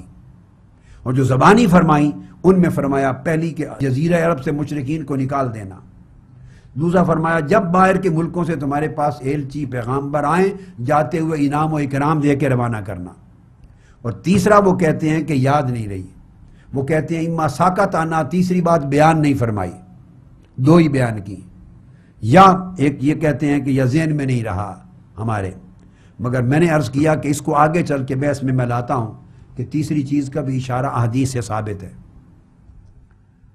اب اس حدیث میں بھی سیدنا فاروق اعظم کا نام نہیں ہے، نہ حاجرہ میں اور نہ غلبہ الوجع، سیدنا فاروق اعظم کا تذکرہ ہی نہیں اس حدیث میں۔ اب پھر چوتھی روایت لائے ہیں امام بخاری، جلد 4 صفحہ 1612 کتاب المغازی میں حضور کی مرض اور وفات کا تذکرہ ہے، حدیث نمبر ہے 4169۔ اب اس حدیث میں نئی سند کے ساتھ اور اس میں پھر سیدنا فاروق اعظم کی موجودگی کا بھی ذکر نہیں ہے، آپ اندازہ کر لیں۔ لفظ موجود ہیں، اختلاف بھی ہوا ہے، نزاع بھی ہوا ہے، قد غلبہ الوجع بھی ہے، اب آگے یہاں اور چیز آ رہی ہے، مگر سیدنا فاروق اعظم کا تذکرہ نہیں ہے۔ اب وہ فرماتے ہیں کہ وفی البیت لما حضر رسول اللہ صلی اللہ علیہ وآلہ وسلم، وفی البیت رجال، لوگ موجود تھے آقا علیہ السلام کے وصال سے قبل مقام پر۔ آقا علیہ السلام نے فرمایا ہلموا اکتب لکم کتابا لا تضلوا بعدہ، وہی منگوایا کہ میں کچھ لکھ دوں۔ فقال بعضهم، ان میں سے بعضوں نے کہا ان رسول اللہ صلی اللہ علیہ وسلم قد غلبہ الوجع، آقا علیہ السلام کی تکلیف کی شدت ہے۔ اب یہ حدیث واضح طور پہ بتا رہی ہے کہ کسی ایک نے نہیں، اس چیز کا ادراک اور احساس کئی لوگوں نے کیا، اور کئیوں نے کہا کہ آقا علیہ السلام نے فرما تو دیا مگر آپ شدت کی تکلیف میں ہیں، آپ کو تکلیف ہوگی، کوئی چیز لکھوانے بیٹھ جائیں گے تو تکلیف کی مرض کی شدت ہے، آپ کو تکلیف ہوگی، طب نازک پہ بوجھ ہوگا۔ قال بعضهم قد غلبہ الوجع، اب وہ بات جو سیدنا فاروق اعظم کی طرف اتنی بات جس میں ہذیان کا تو ذکر ہی نہیں، جو منسوب تھی حدیث کی اس روایت نے کہہ دیا کہ وہ سیدنا فاروق اعظم، ان کا ذکر نہیں ہے اس روایت میں، جو باقی موجود تھے ان میں سے بعضوں نے کہا کہ تکلیف کی شدت ہے، آقا علیہ السلام کو تکلیف نہ دی جائے۔ وَعِنْدَكُمُ الْقُرْآنُ حَسْبُنَا، اور تمہارے پاس قرآن موجود ہے، اس سے فیصلے کر لینا، آقا علیہ السلام کو اس حال میں تکلیف نہ دی جائے۔ اب عقدہ کھول رہے ہیں کہ اختلاف کس نے کیا، نزاع کس نے کیا، آوازیں کس کی بلند ہوئیں، اور آقا علیہ السلام نے کس نے اٹھا کے بھیج دیا۔ اب یہ وہی حدیث ہے، فرمایا حدیث میں فاختلف اہل البیت، جو افراد اہل بیت کے تھے بیٹھے ہوئے ان کے درمیان اختلاف ہو گیا۔ یہ تانا ہم کو دیتے تھے، قصور اپنا نکل آیا۔ وہ جو اختلاف ہوا نزاع وہ اہل البیت میں ہوا، بنو ہاشم کے اندر اختلاف ہوا۔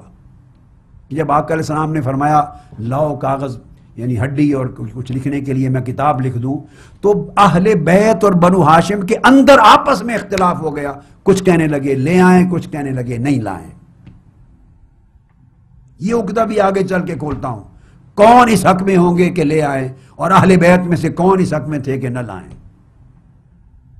یہ اشارہ ابھی بھی کر دیتا ہوں، حضرت عباس اس حق میں تھے کہ کچھ لکھوا لیا جائے، مولا علی شیر خدا اس حق میں نہیں تھے کہ وصیت لکھوائی جائے۔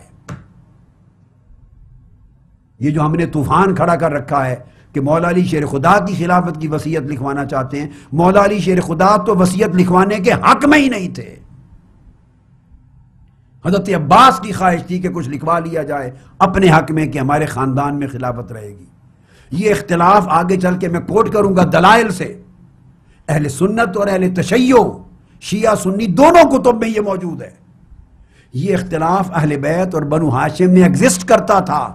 حضرت عباس اس حق میں تھے، وہ حضرت علی کو کہہ چکے تھے کہ اکیلے آقا علیہ السلام کی بارگاہ میں جا کے لکھوا لیں یا وصیت لے لیں، کچھ فرمان آپ کا لے لیں کہ ہمارے پاس خلافت رہے اہل بیت کے پاس۔ اور علی شیر خدا نے فرمایا تھا چچا عباس میں نہیں جاؤں گا یہ بات کہنے کے لیے، اگر آقا علیہ السلام نے اہل بیت کے بات کے بارے میں نہ کر دی تو قیامت تک پھر خلافت آپ کو نہیں ملے گی، اگر نہ کر دی تو قیامت تک خلافت نہیں آئے گی، لہٰذا نہیں لکھوانا چاہیے۔ ارے اللہ کے بندو، مولا علی شیر خدا کا تو سٹینڈ ہی بالکل اس کی اپوزٹ ہے، وہ تو وصیت لکھوانا چاہتا ہی نہیں۔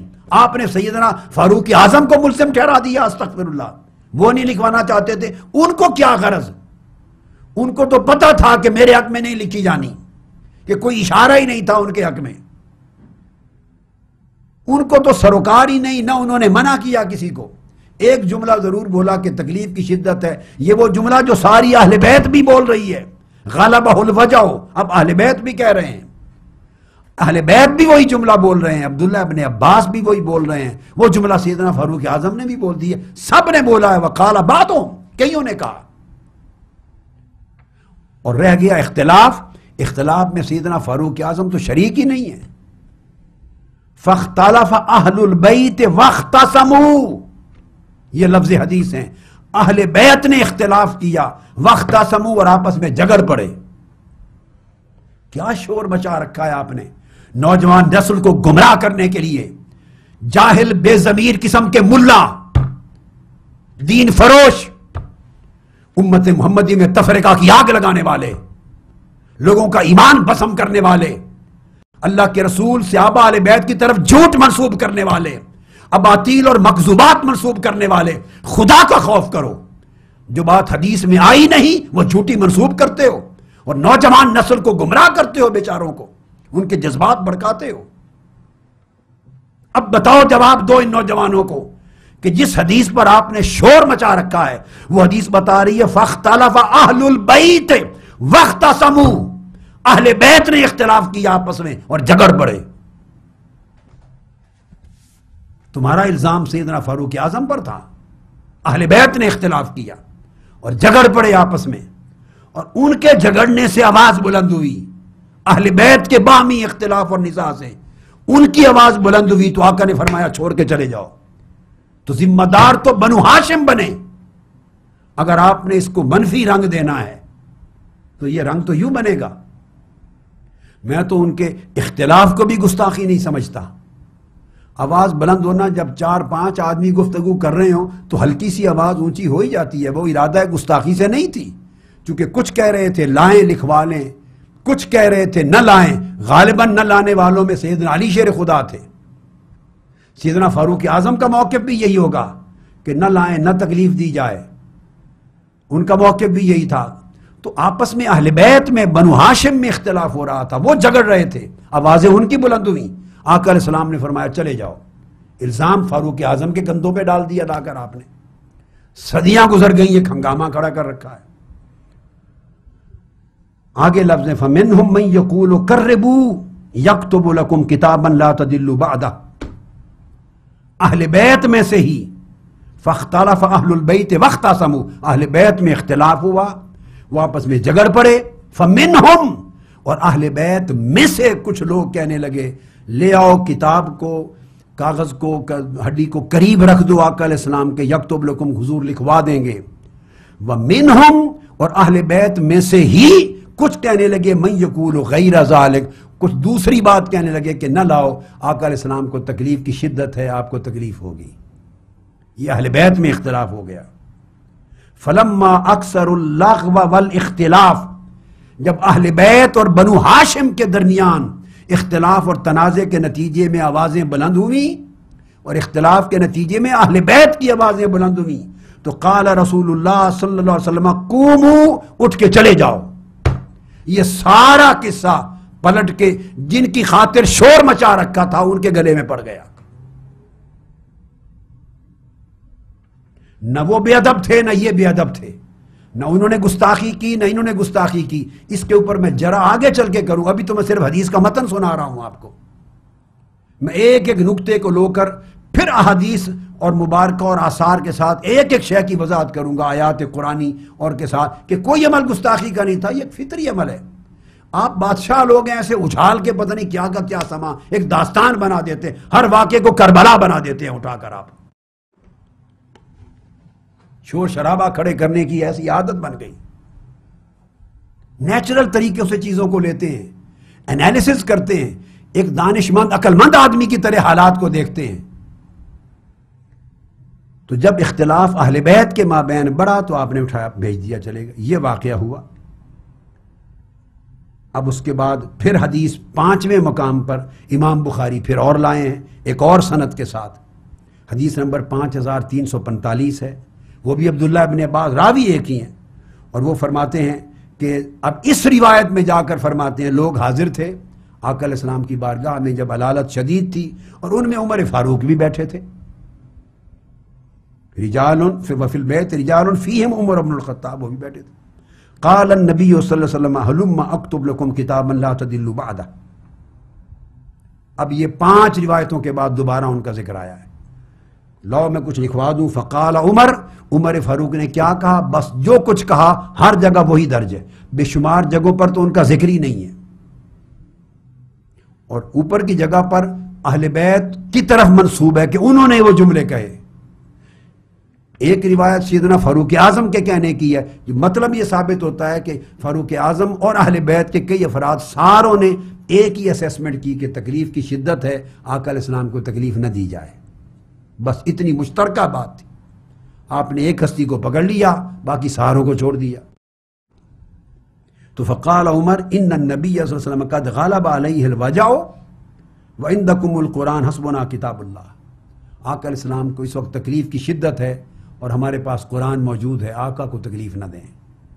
یہی جملہ یہاں پر سیدنا فاروق اعظم کا، یہی جملہ اہل بیت نے اوپر کہا ہے جو میں نے پہلے آپ کو بتا دیا ہے.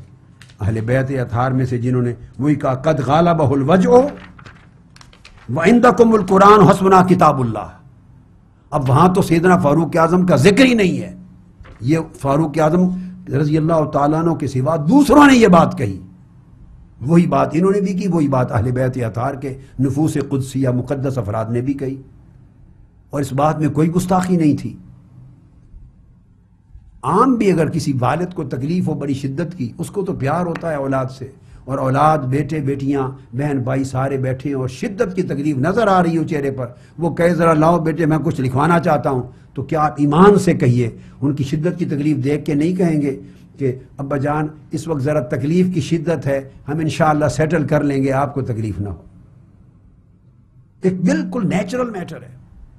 محبت کرنے والے عقیدت مند تلامذہ بیٹھے ہوں، شیخ ہو استاد ہو، اس تکلیف میں جب دیکھ رہے ہوں کہ آخری ایام ہے، نماز بھی پڑھنے کو نہیں جا سکتے، چہرہ انور بتا رہا ہو کہ مالا اعلیٰ کی طرف سفر ہونا قریب ہے، اس کیفیت میں وہ اپنی شدت محبت کی وجہ سے کہیں لاؤ میں تمہیں کچھ لکھوا دوں، تو کیا ایمان سے کہیے نہیں کہیں گے اچھا حضور ہم انشاءاللہ خیر کرے گا اللہ پاک، ہم کر لیں گے آپس میں سیٹل، قرآن کی روشنی میں کر لیں گے، آپ کو ان کو تکلیف نہ ہو. یہ بات کہتا ہے انسان یا نہیں؟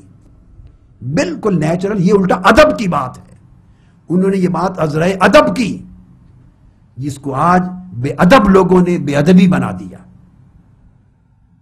گستاخانہ ذریعت رکھنے والوں نے گستاخی قرار دے دیا. تو وہ لفظ بولے. اب آگے سنیے، جب انہوں نے یہ کہا اس روایت کے اگلے لفظ پھر سنیے، نئی روایت. وہ کیا کہتے ہیں؟ فاختلف اہل البیت فاختصموا. دوبارہ جتنی روایات آپ چاہیں اٹھا لیں، یہ میری ایک 2 + 2 = 4 کی طرح سکے بند بات ہے. جس متن حدیث کو، جس روایت کو اٹھا لیں، اختلاف کا ذکر جہاں تفصیل آئی ہے کس نے کیا، ہر جگہ اہل بیت کے اختلاف کا ذکر آیا ہے، صحابہ نے کیا ہی نہیں. صحابہ کرام کے اختلاف کا کسی ایک روایت میں ذکر نہیں ہے. یہ سیدنا فاروق اعظم کے اختلاف کا ایک روایت میں ذکر نہیں ہے. ایک ہنگامہ پوری دنیا میں کھڑا کر رکھا ہے. جس روایت کو چاہے، میں چیلنج کی بات کر رہا ہوں، جہاں اول تو فاختلفوا آیا ہے، فتنازعوا اجمالاً بات آئی ہے، اختلاف کیا، تنازع کیا. جہاں تفصیل آئی ہے کس نے کیا؟ جہاں تفصیل آئی ہے اہل بیت کا ذکر آیا ہے. کسی ایک روایت میں غلطی سے بھی نہیں آیا کہ صحابہ جو بیٹھے تھے انہوں نے اختلاف کیا. فاختلف اہل البیت فاختصموا، اہل البیت نے اختلاف کیا آپس میں اور جھگڑ پڑے ایک دوسرے کے ساتھ. ان کی منہم من یقول قربوا یکتب لکم النبی کتابا لن تضلوا، ان میں سے کچھ تھے جو کہتے تھے کوئی چیز پاس رکھ دیں، آقا علیہ السلام لکھوا دیں، کرو.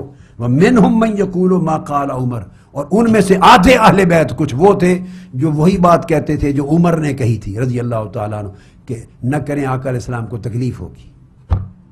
اب یہ بات آدھی اہل بیت نے کہی ہے، وہی جملہ کہ آقا علیہ السلام کی تکلیف کی شدت ہے، قرآن سے کر لیں گے آپس میں سیٹل، کوئی جو بھی حکم ہوگا، آقا علیہ السلام کو اس وقت تکلیف نہ دے. لفظ ہے وَمِنْهُمْ مَنْ يَقُولُ مَا قَالَ عمر، آدھے افراد اہل بیت کے. اور اس میں میرا اپنا آگے حدیث آ جائے گی، اس میں مولا علی شیر خدا بھی شامل تھے. وہ سیدنا عمر فاروق کے ہم نوا تھے. سیدنا عمر فاروق کے ساتھ مولا علی شیر خدا کی رائے ایک تھی، یعنی حضرت علی شیر خدا کی بھی رائے وہی تھی جو ما قال عمر، جو سیدنا عمر فاروق کی تھی. اور اغلباً دیگر اہل بیت حضرت عبداللہ ابن عباس یا باقی اہل بیت کے افراد جو چاہتے تھے کچھ لکھا جائے، ان کی رائے دوسری تھی. اور سیدنا علی شیر خدا عمر فاروق کے کیمپ میں تھے، یا عمر فاروق علی شیر خدا کے کیمپ میں تھے. یہ ایک طرف تھے.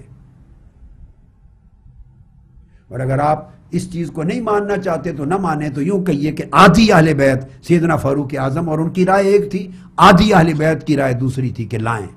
مگر اختلاف میں صحابہ شریک نہیں ہوئے، وہ چپ بیٹھے رہے. اختلاف اہل بیت میں ہوا اور انہی کا جھگڑا ہوا، انہی کی آوازیں بلند ہوئی. فلما اکثروا اللغو والاختلاف عند النبی صلی اللہ علیہ وسلم، جب ان کی گفتگو بڑھ گئی آپس میں، تکرار اختلاف بڑھ گیا، آواز اونچی ہوئی، تو آقا علیہ السلام نے فرمایا قوموا، چلے جاؤ.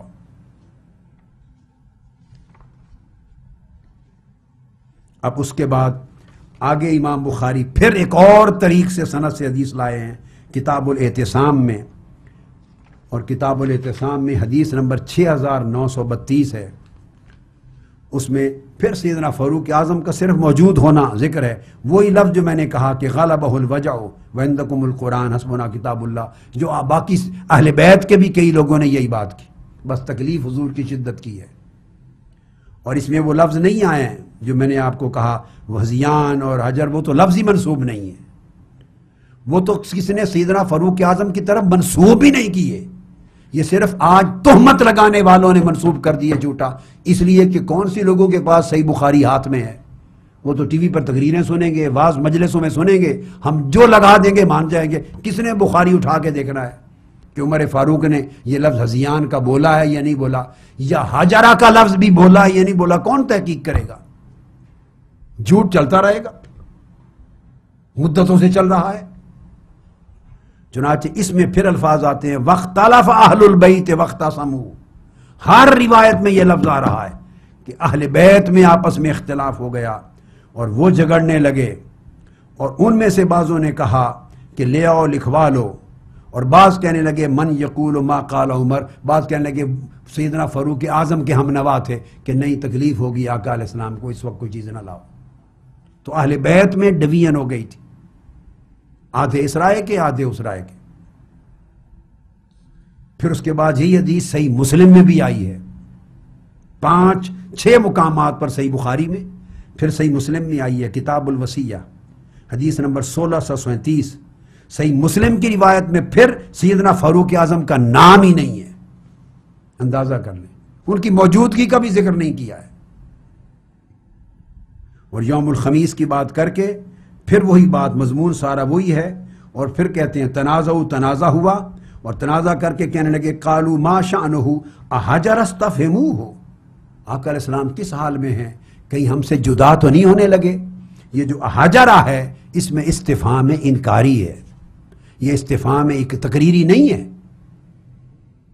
اس کا مطلب یہ ہوتا ہے احاجرہ، کہ یہ تو نہیں ہو سکتا کہ کہیں آقا علیہ السلام، اگر دیکھیے اگر خدا نہ خواستہ معنی مراد لیں ہذیان کا، اگر کوئی ہذیان کا معنی مراد لے، معذلہ بخار کی شدت میں ایسا ہو گیا، تو استفہام انکاری ہے کہ ایسا کیسے ہو سکتا ہے کہ حضور کو ہذیان ہو، ناممکن بات ہے۔ اور اگر ہاجرہ ہجرت سے معنی مراد لیں تو کہنے لگے ہاجرہ کیا آقا علیہ السلام ہم سے جدا تو نہیں ہونے لگے؟ پوچھ لیں آقا علیہ السلام سے۔ اور پھر آقا علیہ السلام نے وہی وصیتیں فرما دی، مشرکین کو نکال دینا اور آنے والے مہمانوں کو ہمیشہ تحفے طائف دے کر بھیجنا۔ صحیح مسلم نے یہ حدیث ایک اور جگہ پھر لی ہے، پہلی روایت میں بھی سیدنا فاروق اعظم کا نام نہیں، دوسری میں 1637 صحیح مسلم نے کتاب الوصیہ میں پھر بیان کی، اس میں پھر لفظ آیا وقال رسول اللہ صلی اللہ علیہ وسلم موتونی بالکتف والدوات اب اللوح والدوات، لاؤ قلم دوات میرے پاس کچھ لکھواؤں ابداً، فقالوا ان رسول اللہ یہجرو، تو جو صحابہ کرام اہل بیت بیٹھے تھے کہنے لگے کہ رسول اللہ صلی اللہ علیہ وسلم ہم سے جدا ہونے لگے ہیں، جدا ہونے لگے ہیں، وقت وصال آ گیا ہے۔ اسی طرح صحیح مسلم نے پھر روایت کیا ہے، اس میں سیدنا فاروق اعظم رضی اللہ تعالیٰ عنہ کا پھر وہی غالب علیہ الوجع وعندکم القرآن، اور پھر فاختلف اہل البیت فاختصموا، اہل بیت نے اختلاف کیا آپس میں، ان کا اختلاف ہوا، ان میں جھگڑا ہوا، ان کا تنازع ہوا، کچھ لوگ کہتے تھے لے آئیں قلم دوات، کچھ حضرت فاروق اعظم کی طرح رائے میں اہل بیت کہتے تھے کہ نہیں تکلیف ہوگی آقا علیہ السلام کو، پہلے بھی شدت کی تکلیف ہے۔ یہ دو رائے ان کی بن گئی تھی۔ اب یہ جو چیز سمجھنے والی ہے، اب یہ تمام روایتیں میں نے بخاری مسلم سے پڑھ کے آپ کو کل روایتیں سنا دی، اور یہ مت سمجھیں کہ میں نے کوئی ایک آدھ روایت چھوڑ دی ہے، چھپا دی ہے، نہیں، کل روایات بخاری مسلم کی سنا دی۔ اور میں نے کہا جہاں سے کہیں اور بھی روایت مل سکے دیکھیں، یہ کلمہ جو منسوب کیا گیا کسی دنیا کی روایت میں سیدنا فاروق اعظم نے نہیں کہا۔ اور اختلاف کرنا، تنازع کرنا، آوازوں کا اٹھنا اور دو دھڑے ہو جانا، یہ صرف اہل بیت میں ہوا، اس میں صحابہ کرام شریک ہی نہیں ہیں جن کو تہمت دی جا رہی ہے۔ اہل بیت میں اختلاف ہوا، اس حدیث کی شرح میں جو میں نے ایک لفظ بولا کہ اہل بیت میں اختلاف ہوا اور وہ جھگڑے اور ان کی آواز بلند ہوئی، اور جو میں نے کہا کہ حضرت علی کی رائے کیا ہوگی، حضرت علی اور سیدنا عمر فاروق ایک رائے کے تھے، وہ اب سن لیجئے، یہ بھی صحیح بخاری کی حدیث ہے، بخاری کی شرح بخاری سے کرتے ہیں اور دیگر کتب میں بھی آئی ہے، کتاب الاستئذان باب المعانقہ۔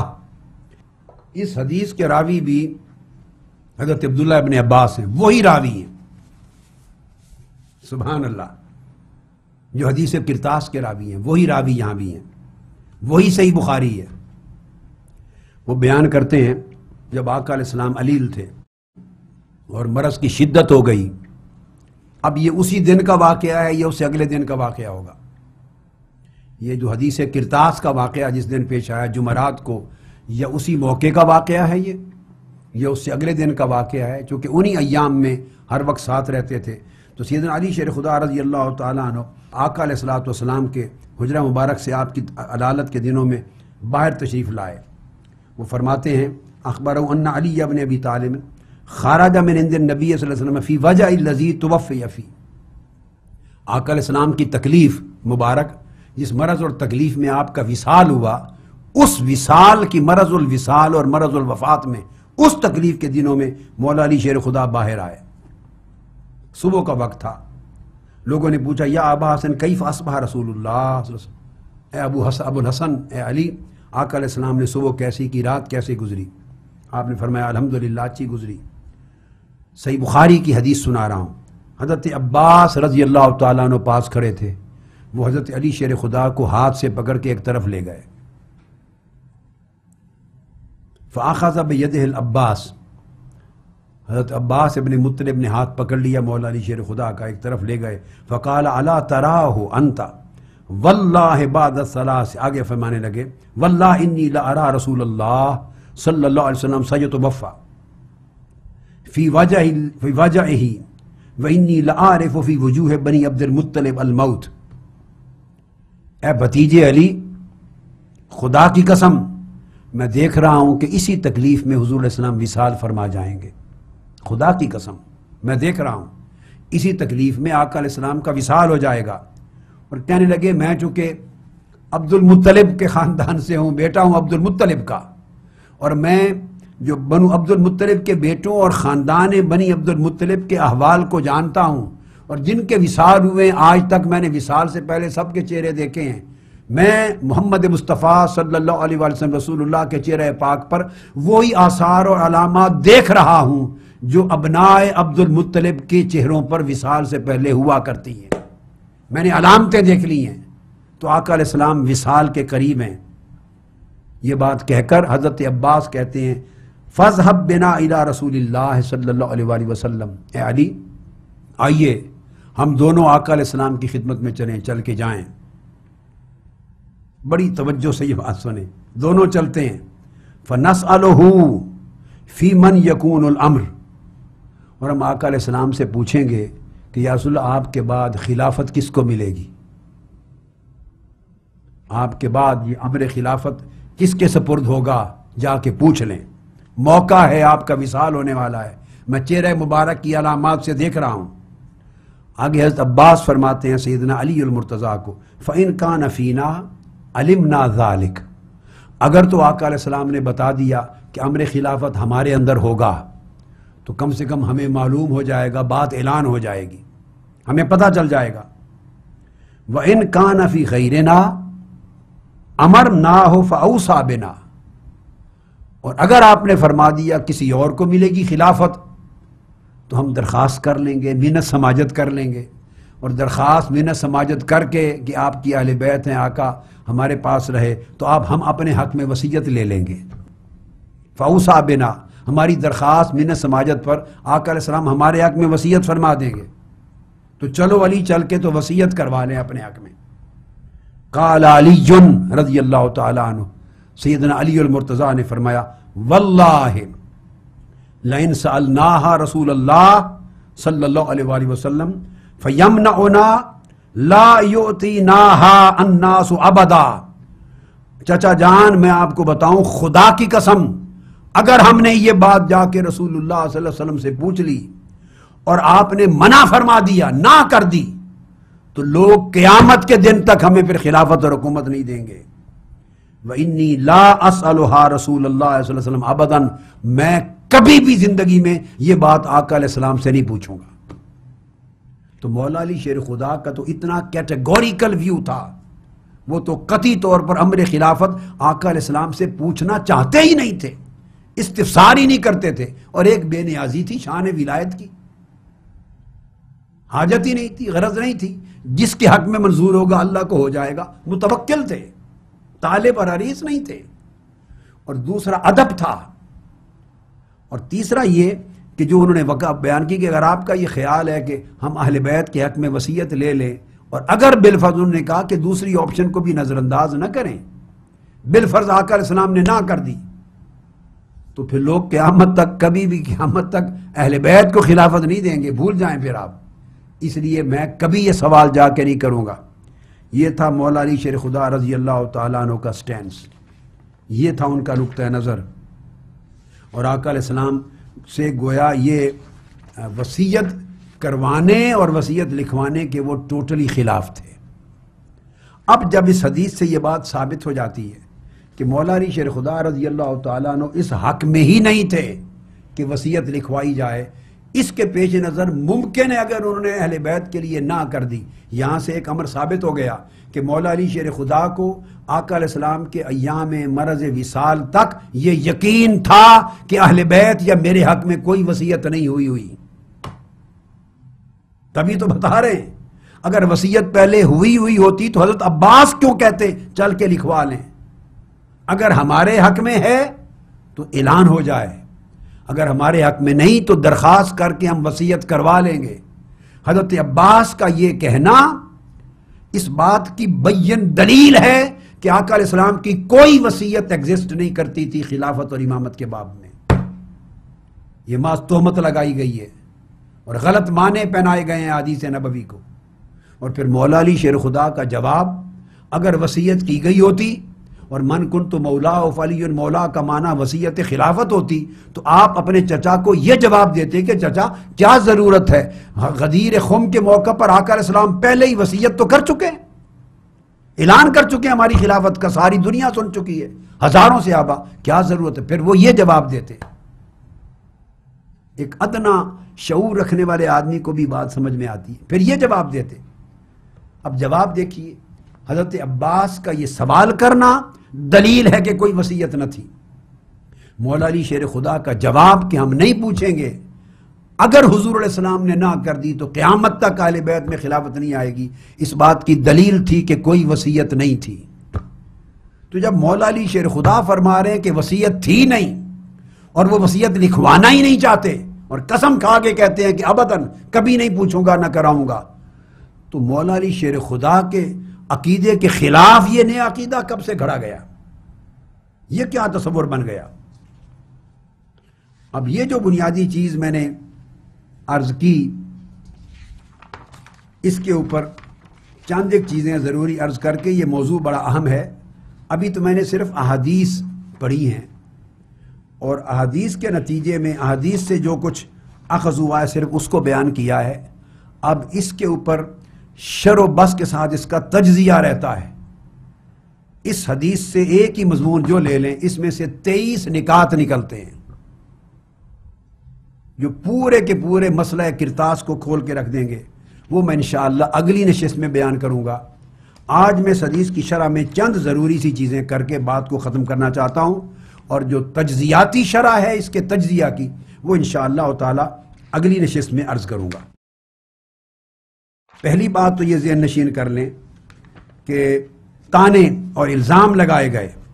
ایک سیدنا فاروق اعظم پر الزام تھا، وہ کلیئر ہو گیا کہ انہوں نے کہا جی ہذیان ہو گیا ہے اور معاذ اللہ استغفر اللہ علیہ السلام بے ہوشی کی باتیں کر رہے ہیں، یہ سارا جھوٹ ثابت ہو گیا۔ کسی روایت میں سیدنا فاروق اعظم کی زبان سے یہ لفظ نہیں نکلا۔ ہذیان کا تو لفظ ہی نہیں ہے روایت میں، لفظ آیا ہے ہاجرہ اور احاجرہ، اور احاجرہ کی بات میں نے سمجھا دی کہ وہ احاجرہ کا لفظ بھی سیدنا فاروق اعظم نے نہیں کہا، کوئی ایک روایت بھی بیان نہیں کرتی کہ یہ لفظ سیدنا فاروق اعظم نے کہا ہو۔ وہ اوروں نے کہا ہے، اہل بیت نے کہا ہے، اور جس نے بھی کہا میں نے عرض کیا۔ اب وہ بات سمجھ میں آ سکتی ہے، وہ یہ کہ جب آقا علیہ السلام نے کہا کتاب لائیں میں کچھ لکھ دوں، بڑی توجہ سے سنیں، تو حضرت عباس اس حق میں تھے اور کچھ اہل بیت کے افراد بنو ہاشم کہ لکھوایا جائے۔ جب آقا علیہ السلام نے فرمایا لاؤ میں لکھ دوں، تو صاف ظاہر ہے جو لکھوانے کے حق میں تھے وہی زیادہ طلبگار ہوں گے نا، ہاں کتاب لائیں لکھوا لیں، انہی کی کوشش ہوگی کہ لکھوا لیا جائے۔ سیدنا فاروق اعظم نے اور سیدنا علی شیر خدا جو کہ لکھوانے کے حق میں نہیں تھے، اور کچھ اور اہل بیت، انہوں نے کہا کہ تکلیف زیادہ ہے، آقا علیہ السلام کو تکلیف نہ دو۔ یہ بات بڑی توجہ طلب ہے، تکلیف نہ دو۔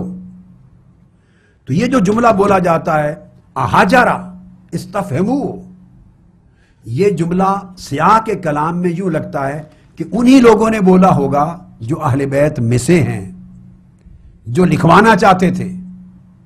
جب یہ کہا گیا سیدنا فاروق اعظم نے اور کچھ لوگوں نے کہا کہ تکلیف آقا علیہ السلام کو نہ دیں، پہلے بھی تکلیف کی شدت ہے، تو انہوں نے جواب میں لا محالہ فطری قدرتی منطقی بات بنتی ہے، لکھوانے کی خواہش کرنے والوں نے کہا ہوگا کہ آپ کہتے ہیں بھی تکلیف کی شدت ہے، تکلیف نہ دو، تو کیا رسول اللہ صلی اللہ علیہ وسلم معاذ اللہ بخار میں ایسی بات کر سکتے ہیں جس کا مقصود نہ ہو؟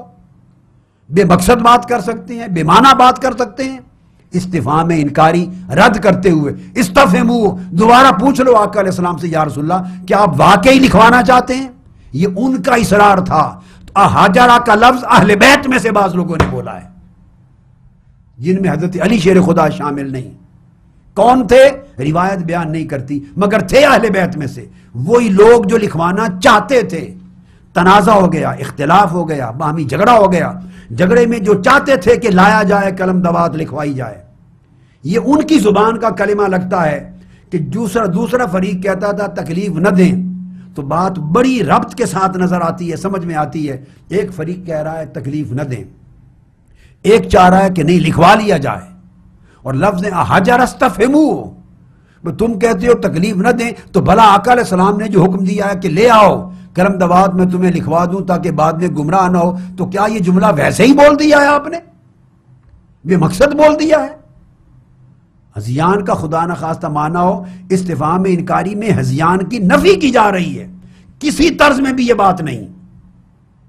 کہا بھی اہل بیت کے لوگوں نے ہے، بنو ہاشم نے، سیدنا فاروق اعظم کی طرف تو یہ تہمت ہی منسوب نہیں ہے، یہ تو محض جھوٹ ہے بعض ذاکروں کا، مولویوں کا۔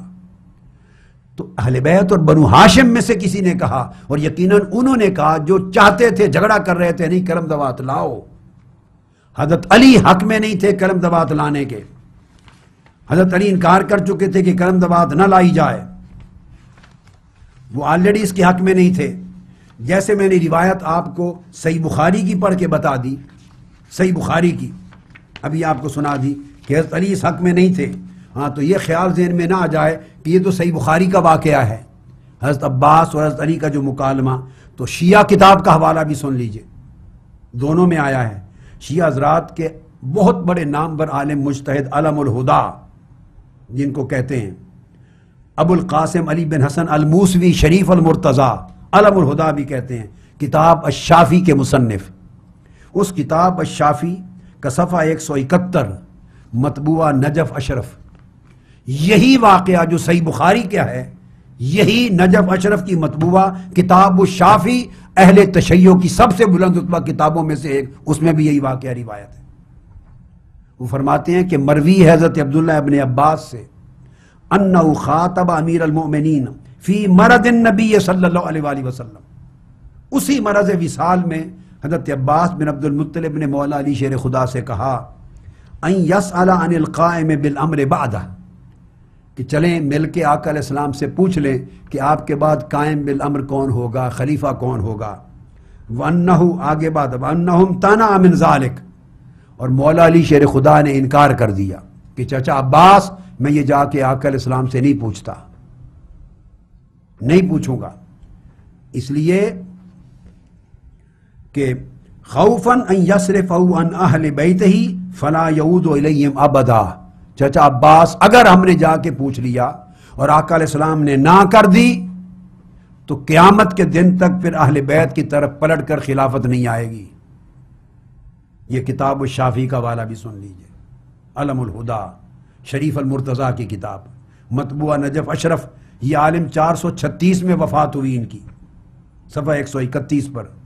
اسی وجہ سے مولا علی شیر خدا رضی اللہ تعالیٰ عنہ وصیت کرنے کے خلاف تھے، آپ نے خود بھی وصیت نہیں کی، تو مولا علی شیر خدا تو طبعاً عقیدتاً وصیت لینے اور کرنے کے ہی خلاف تھے، اور یہ عقیدہ بنا لیا گیا سارا امامت کا وصیتوں پر مبنی، یعنی مولا علی شیر خدا کے خلاف بن گیا عقیدہ۔ اسی کتاب شافعی صفحہ 171 پر اور تلخیص الشافی کے اندر بھی جو اس کے ساتھ حاشیے پر ہے، المروی عن امیر المؤمنین علیہ السلام، ان سے مروی ہے لما قیل لہ الا توسی، جب ان کا وصال ہونے لگا شہادت تو ان سے پوچھا گیا ہے مولا علی اور مرتضیٰ کیا آپ وصیت نہیں کرتے؟ فقال ما اوصى رسول اللہ صلی اللہ علیہ وسلم فاوصی، رسول اللہ نے وصیت نہیں کی کسی کے لیے تو میں کیوں وصیت کروں؟ ولکن اذا اراد اللہ بالناس خیرا، اگر اللہ پاک لوگوں کے ساتھ اچھائی کا ارادہ فرمائے گا، استجمعہم علی خیر کما جمعہم بعد نبیہم علی خیرہم، تو اللہ تعالیٰ لوگوں کو خود بخود اچھے انسان پر جمع کر دے گا، وہ اچھے آدمی کو چن کر اپنا خلیفہ اور امام بنا لیں گے، جس طرح حضور علیہ السلام کے وصال کے بعد لوگوں نے سب سے بہتر شخص کو چن کر ابو بکر کو اپنا خلیفہ اور امام بنا لیا تھا۔ تو مولا علی شیر خدا رضی اللہ تعالیٰ عنہ ان کا تو کیٹیگوریکلی ویو پوائنٹ ہی یہ تھا۔ اور آج کی نشست کی آخری روایت کوٹ کر کے گفتگو ختم کر رہا ہوں، چونکہ اس کے اوپر بڑی شر و بس کی بات پھر انشاءاللہ اگلی نشست میں بیان کروں گا، بڑی اہم حدیث ہے۔ یہاں تک تو تھا حضرت عباس کی خواہش اور مولا علی شیر خدا کا انکار، یہی خواہش اور انکار اہل بیت میں اختلاف کی بنیاد تھا، جو حدیث قرطاس میں اختلاف ہوا اور نزاع ہوا اور آوازیں بلند ہوئی۔ کچھ لوگ مولا علی شیر خدا کے ساتھ تھے اور سیدنا فاروق اعظم کی رائے بھی مولا علی شیر خدا کے ساتھ تھی، اور کچھ لوگ حضرت ابن عباس یا باقی بنو ہاشم اہل بیت کے ساتھ تھے۔ ان کے نزاع سے آوازیں بلند ہوئی تو پریشانی آقا علیہ السلام کی اگر ہوئی، اگر اٹھا دیا، اگر وصیت نہیں لکھوائی، جو کچھ ہوا اس کے ذمہ دار تو بنو ہاشم اور اہل بیت کے وہ لوگ بنے جو آپس میں تکرار کر رہے تھے۔ اس میں صحابہ کرام کا ذمہ داری کہاں سے آ گئی؟ وہ تو انوالو ہی نہیں ہوئے۔ کسی ایک روایت میں بھی صحابہ کرام کا نزاع، اختلاف اور جھگڑے مخاصمت میں حصے دار بننا ثابت نہیں ہے۔ اور کیٹیگوریکلی اختلاف کی بنیاد واضح ہے۔ ایک طرف حضرت علی تھے کرم اللہ وجہ الکریم جو وصیت نہ کروانے کے حق میں تھے، ایک طرف حضرت عباس تھے۔ اور آگے آخری روایت آج کی جو بڑی اہم ہے، اب ایک الجھن رہ گئی تھی کہ آقا علیہ السلام نے کسی کا نام لے کر نہیں کہا۔ تجزیہ میں بعد میں کروں گا، کل کی نشست میں تجزیہ ہوگا۔ 23 تجزیاتی نکات ہیں اس حدیث کی شرح پر اور کل تانوں کے جواب ہیں۔ ابھی تو میں نے متن کو صرف بیان کیا ہے، متن حدیث کو، شرح پر آؤں گا ابھی اگلی نشست میں۔ متن حدیث ایک اور سن لیجئے۔ یہ سوال، یہ روایت اس سوال کا جواب نہیں دیتی کہ کہا کس کو تھا کہ کرم دبات لے آؤ۔ تمام روایات کو پڑھ لیں، یہ پتہ چل گیا کہ سیدنا فاروق اعظم نے نہیں کہا ہذیان کا لفظ، سیدنا فاروق اعظم نے ہاجرہ اور اہاجرہ بھی نہیں کہا۔ یہ بھی پتہ چل گیا کہ سیدنا فاروق اعظم سمیت صحابہ کرام اختلاف و نزاع میں بھی شریک نہیں ہوئے۔ یہ بھی پتہ چل گیا کہ اختلاف اور نزاع اور باہمی جھگڑا صرف اہل بیت اور بنو ہاشم کے درمیان ہوا۔ یہ بھی پتہ چل گیا کہ آوازیں بھی بنو ہاشم اور اہل بیت کے درمیان بلند ہوئی، چونکہ ان میں اختلاف تھا۔ کچھ کہتے تھے لکھوائیں، کچھ کہتے تھے نہیں تکلیف ہے چھوڑ دیں۔ سب چیزیں معلوم ہو گئیں۔ ایک سوال رہ گیا، سیدنا فاروق اعظم ذمہ دار کیوں ٹھہرائے جائیں کہ وصیت لکھنے نہیں دی گئی؟ کسی کا ہاتھ پکڑ لیا تھا سیدنا فاروق اعظم نے؟ حدیث میں کل ان کا تذکرہ اتنا ہی آیا ہے کہ موجود تھے اور ایک جملہ بولا حسبنا کتاب اللہ۔ اس کے بعد تو انہوں نے تکرار ہی نہیں کیا، بحث ہی نہیں کی، اختلاف ہی نہیں کیا، اور لفظ بھی نہیں بولا روکنے کا کہ نہ جاؤ، یہ لفظ بھی منسوب نہیں، روکا ہی نہیں۔ ان کو مورد الزام کیوں ٹھہرایا گیا؟ کیا مولا علی شیر خدا نے ہاتھ پکڑ لیا تھا کسی کا؟ جو اہل بیت کے افراد چاہتے تھے ہاں ٹھیک ہے لکھوا لیے جائیں، مولا علی شیر خدا نہیں چاہتے تھے، کسی نے روکا ان کو کہ اٹھ کے وہ لے آتے؟ اگر آپ چاہتے ہیں کہ مولا علی شیر خدا کے حق میں وصیت لکھی جانے والی تھی بالفرض بالمحال یہی سمجھ لیں، تو مولا علی شیر خدا حضور کا حکم تھا لے آؤ، اور آپ کہتے ہیں فاروق اعظم نے روکا، تو علی شیر خدا پر حکم رسول واجب تھا یا رائے عمر فاروق کی زیادہ اعظم تھی؟ کس کی بات ماننا علی شیر خدا کی ذمہ داری تھی؟ سیدنا فاروق اعظم نے تو صرف اتنی بات کی ہے کہ تکلیف آقا کو زیادہ ہے، قرآن حسبنا کتاب اللہ، اتنی بات۔ آقا فرما رہے ہیں کتاب لاؤ قلم دبات میں لکھوا دوں، حکم ہے۔ اس حکم کی نافرمانی کی اگر ذمہ داری سیدنا فاروق اعظم پہ ٹھہراتے ہیں تو خدا کے بندو ہوش کے ناخن لو، کیا یہی نافرمانی کی ذمہ داری مولا علی شیر خدا پہ نہیں بنتی؟ انہوں نے سیدنا فاروق اعظم کو تو فرمایا ہی نہیں کہ اوپر جا کے قلم دبات لے آؤ، انہوں نے تو کامن بات کی ہے سب کو، اور اس سب میں سب شریک ہیں جو بیٹھے ہیں، اہل بیت بھی شریک ہیں، مولا علی شیر خدا بھی شریک ہیں۔ اگر قلم دبات نہیں لائے، وصیت نہیں لکھی گئی، تو فاروق اعظم ذمہ دار کیوں بنے؟ مولا علی شیر خدا کیوں نہ بنے؟ میں سمجھانے کے لیے کہہ رہا ہوں، میرے نزدیک کوئی بھی قصوروار نہیں ہے، سمجھانے کے لیے۔ بھائی اگر ان کے کندھوں پر جرم لگائیں گے تو مولا علی شیر خدا کیسے پاک رہیں گے جرم سے؟ وہ کیوں نہیں اٹھے جا کے قلم دبات لے آئے؟ انہوں نے کیوں نہیں آقا کے حکم کی تعمیل کی؟ حکم تو عمومی تھا، ہر ایک کے لیے تھا، پوری اہل بیت موجود ہے، کیوں نہیں گئے لے آئے؟ ایک سیدنا فاروق اعظم کو پکڑ لیا جو شریک ہی نہیں ہے اس بحث اور تکرار میں، ایک جملہ ہی بولا ہے، اور وہ جملہ وہ جو اہل بیت بھی بول رہے ہیں، ساروں نے بولا ہے۔ اب آخری فیصلہ کن بات حدیث کی، یہ عقدہ رہ گیا تھا کہ آقا علیہ السلام نے سب کو تو کہا، کیا کسی خاص آدمی کو بھی کہا تھا؟ وہ بھی سن لیجئے۔ اب حدیث پاک میں آتا ہے کہ آقا علیہ السلام کے گھر پر آخری ایام میں جب بھی کوئی بات خاص لکھوانی ہوتی تو رات دن یہ لکھنے کا اور پیغام نوٹ کرنے کا فریضہ سیدنا علی شیر خدا کے سپرد تھا، رات دن ذمہ داری وہ تھے۔ اگر اجتماعی حکم بھی دیا تو ذمہ داری مولا علی شیر خدا کی تھی، وہ کاتب تھے حضور کے ارشادات لکھنے کے گھر میں، اہل بیت میں سب سے بڑے وہ تھے، سیدہ فاطمہ الزہرا کے شوہر وہ تھے، علی مرتضیٰ وہ تھے، حضور کے کزن وہ تھے، علی منی وانا من ہو وہ تھے، تو وہ ذمہ دار تھے جو حکم فرمائیں تو فوری لانا اور لکھنا۔ تو یہ تو سیدنا علی شیر خدا پر جا کے بات بنتی ہے۔ اگر حدیث کرتاس کے یوں غلط معنی نکالنے شروع کریں گے آپ اور ان کے اوپر ذمہ داری ڈالنا یا سیدنا فاروق اعظم کی ذمہ داری ڈالنا، دونوں جرم اور گناہ ہیں۔ اب آخری بات جو میں سمجھانے والا ہوں، یہ حدیث بھی میں آپ کو بتا دوں کہ آقا علیہ السلام نے نام لے کر کہا کہ لے آؤ۔ مسند امام احمد بن حنبل کی حدیث ہے، جلد اول صفحہ 90۔ بکر بن عیسیٰ روایت کرتے ہیں عمر بن الفضل سے، وہ نعیم بن یزید سے، ان علی بن ابی طالب رضی اللہ تعالیٰ عنہ۔ حدیث کے راوی خود مولا علی شیر خدا ہے کرم اللہ وجہ الکریم، اور وہ خود فرماتے ہیں مولا علی شیر خدا قال امرنی النبی صلی اللہ علیہ وآلہ وسلم ان آتیہ بطبق یکتب فیہ ما لا تضل امتہ من بعدہ، کہ آقا علیہ السلام نے مجھے حکم دیا کہ علی جاؤ قلم دوات اور کاغذ لے آؤ، میں ایسی چیز لکھ دوں کہ اس کے بعد امت گمراہ نہ ہو۔ امرنی النبی صلی اللہ علیہ وآلہ وسلم، مولا علی شیر خدا فرماتے ہیں مجھے حکم دیا کہ علی جا کے لے آؤ، اور میں نہیں گیا لینے۔ کیوں؟ فرماتے ہیں قال فخشیت ان تفوتنی نفسہ، آخری لمحے تھے، دن تھے، مجھے خوف پیدا ہوا کہ میں کہیں قلم دوات اور ہڈی تلاش کرنے میں جو باہر نکلوں وقت لگ جائے تو کہیں پیچھے آقا علیہ السلام کی روح مبارک قفس انصری سے پرواز نہ کر جائے، کہیں آقا کا وصال نہ ہو جائے میرے پیچھے، تو میں نہیں چاہتا تھا یہ موقع میری عدم موجودگی میں ہو جائے اور آقا کا وصال ہو، سو آقا کے حکم کے باوجود میں قلم دوات لینے نہیں گیا۔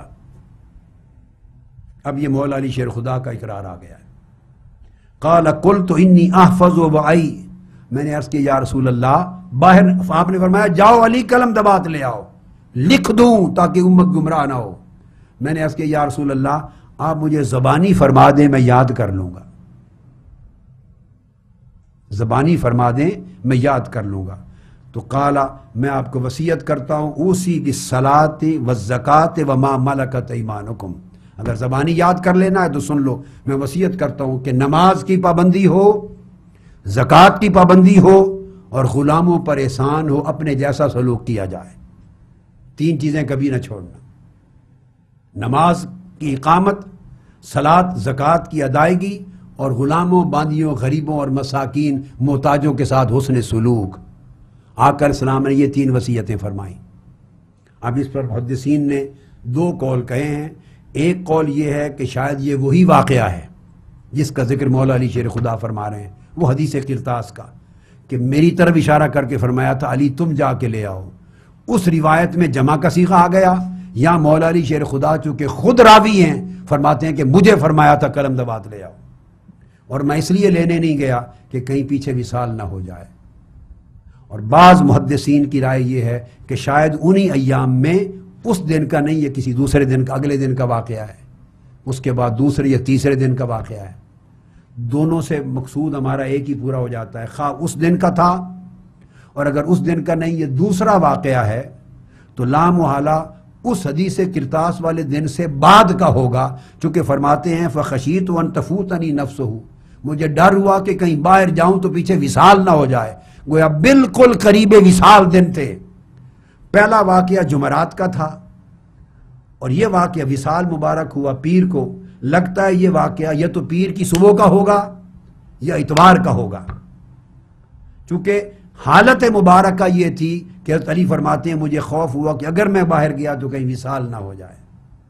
اس کا مطلب ہے اس حدیث قرطاس کے واقعے کے بھی بعد پھر آقا علیہ السلام نے ایک دن فرمایا ہے، اور وہ علی کو فرمایا ہے اور اکیلے فرمایا ہے علی جاؤ قلم دوات لے آؤ میں لکھوا دوں، تاکہ امت گمراہ نہ ہو، اور حضرت علی لینے نہیں گئے۔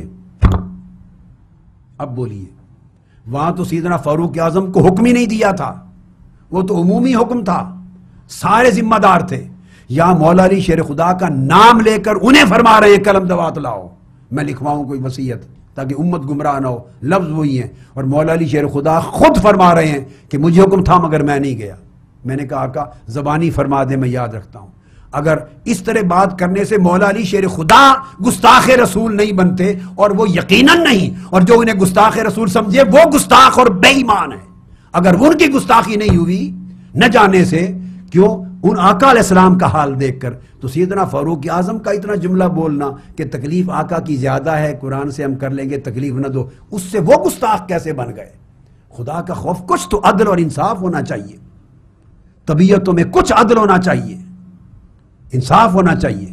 اور مولا علی شیر خدا فرماتے ہیں کہ میں نہیں لینے گیا، پھر میں نے زبانی عرض کیا فرما دے میں یاد کر لوں گا۔ آپ نے وصیت کی، نماز کی، زکوٰۃ کی، اور غلاموں کے ساتھ اچھے سلوک کی۔ تو اس سے یہ پوزیشن دونوں کی ایک بن گئی۔ سیدنا فاروق اعظم کو تو حکم ہی نہیں دیا کہ جا کے لے آؤ، تو کامن تھا، اس میں سارے شریک تھے۔ اگر نہیں لائے اور نہ لانا اگر جرم ہے تو سارے برابر کے مجرم ہیں، اور اگر نہ لانا جرم نہیں ہے حدیث کرتاس میں تو کوئی بھی مجرم نہیں۔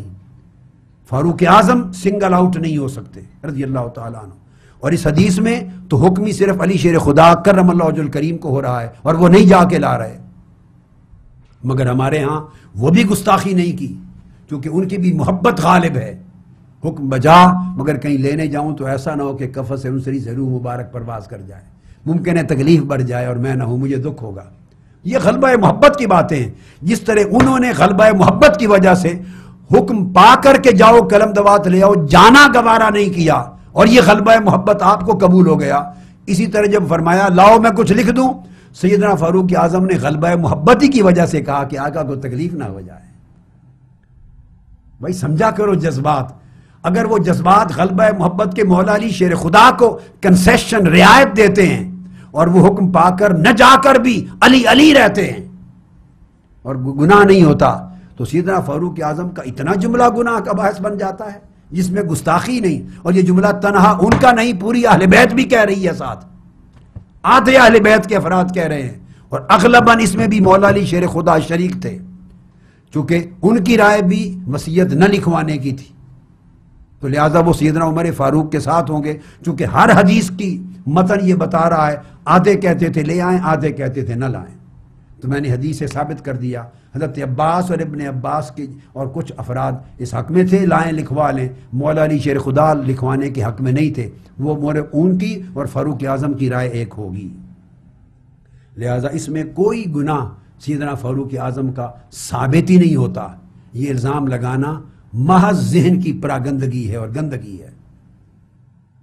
آج کی گفتگو میں یہاں پہ ختم کرتا ہوں، اور ختم کرتے ہوئے میں یہ دوبارہ عرض کر رہا ہوں کہ یہ ابھی تک میں نے صرف حدیث کا متن جو ہے وہ آپ کو سمجھایا ہے۔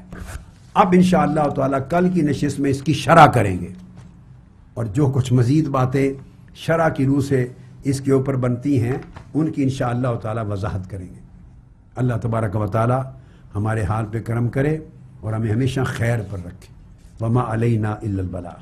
ثم الرضا عن أبي بكر وعن عمر، ثم الرضا عن أبي بكر وعن عمر، ثم الرضا عن أبي بكر وعن عمر وعن علي وعن عثمان ذي الكرم. مولاي صل وسلم دائما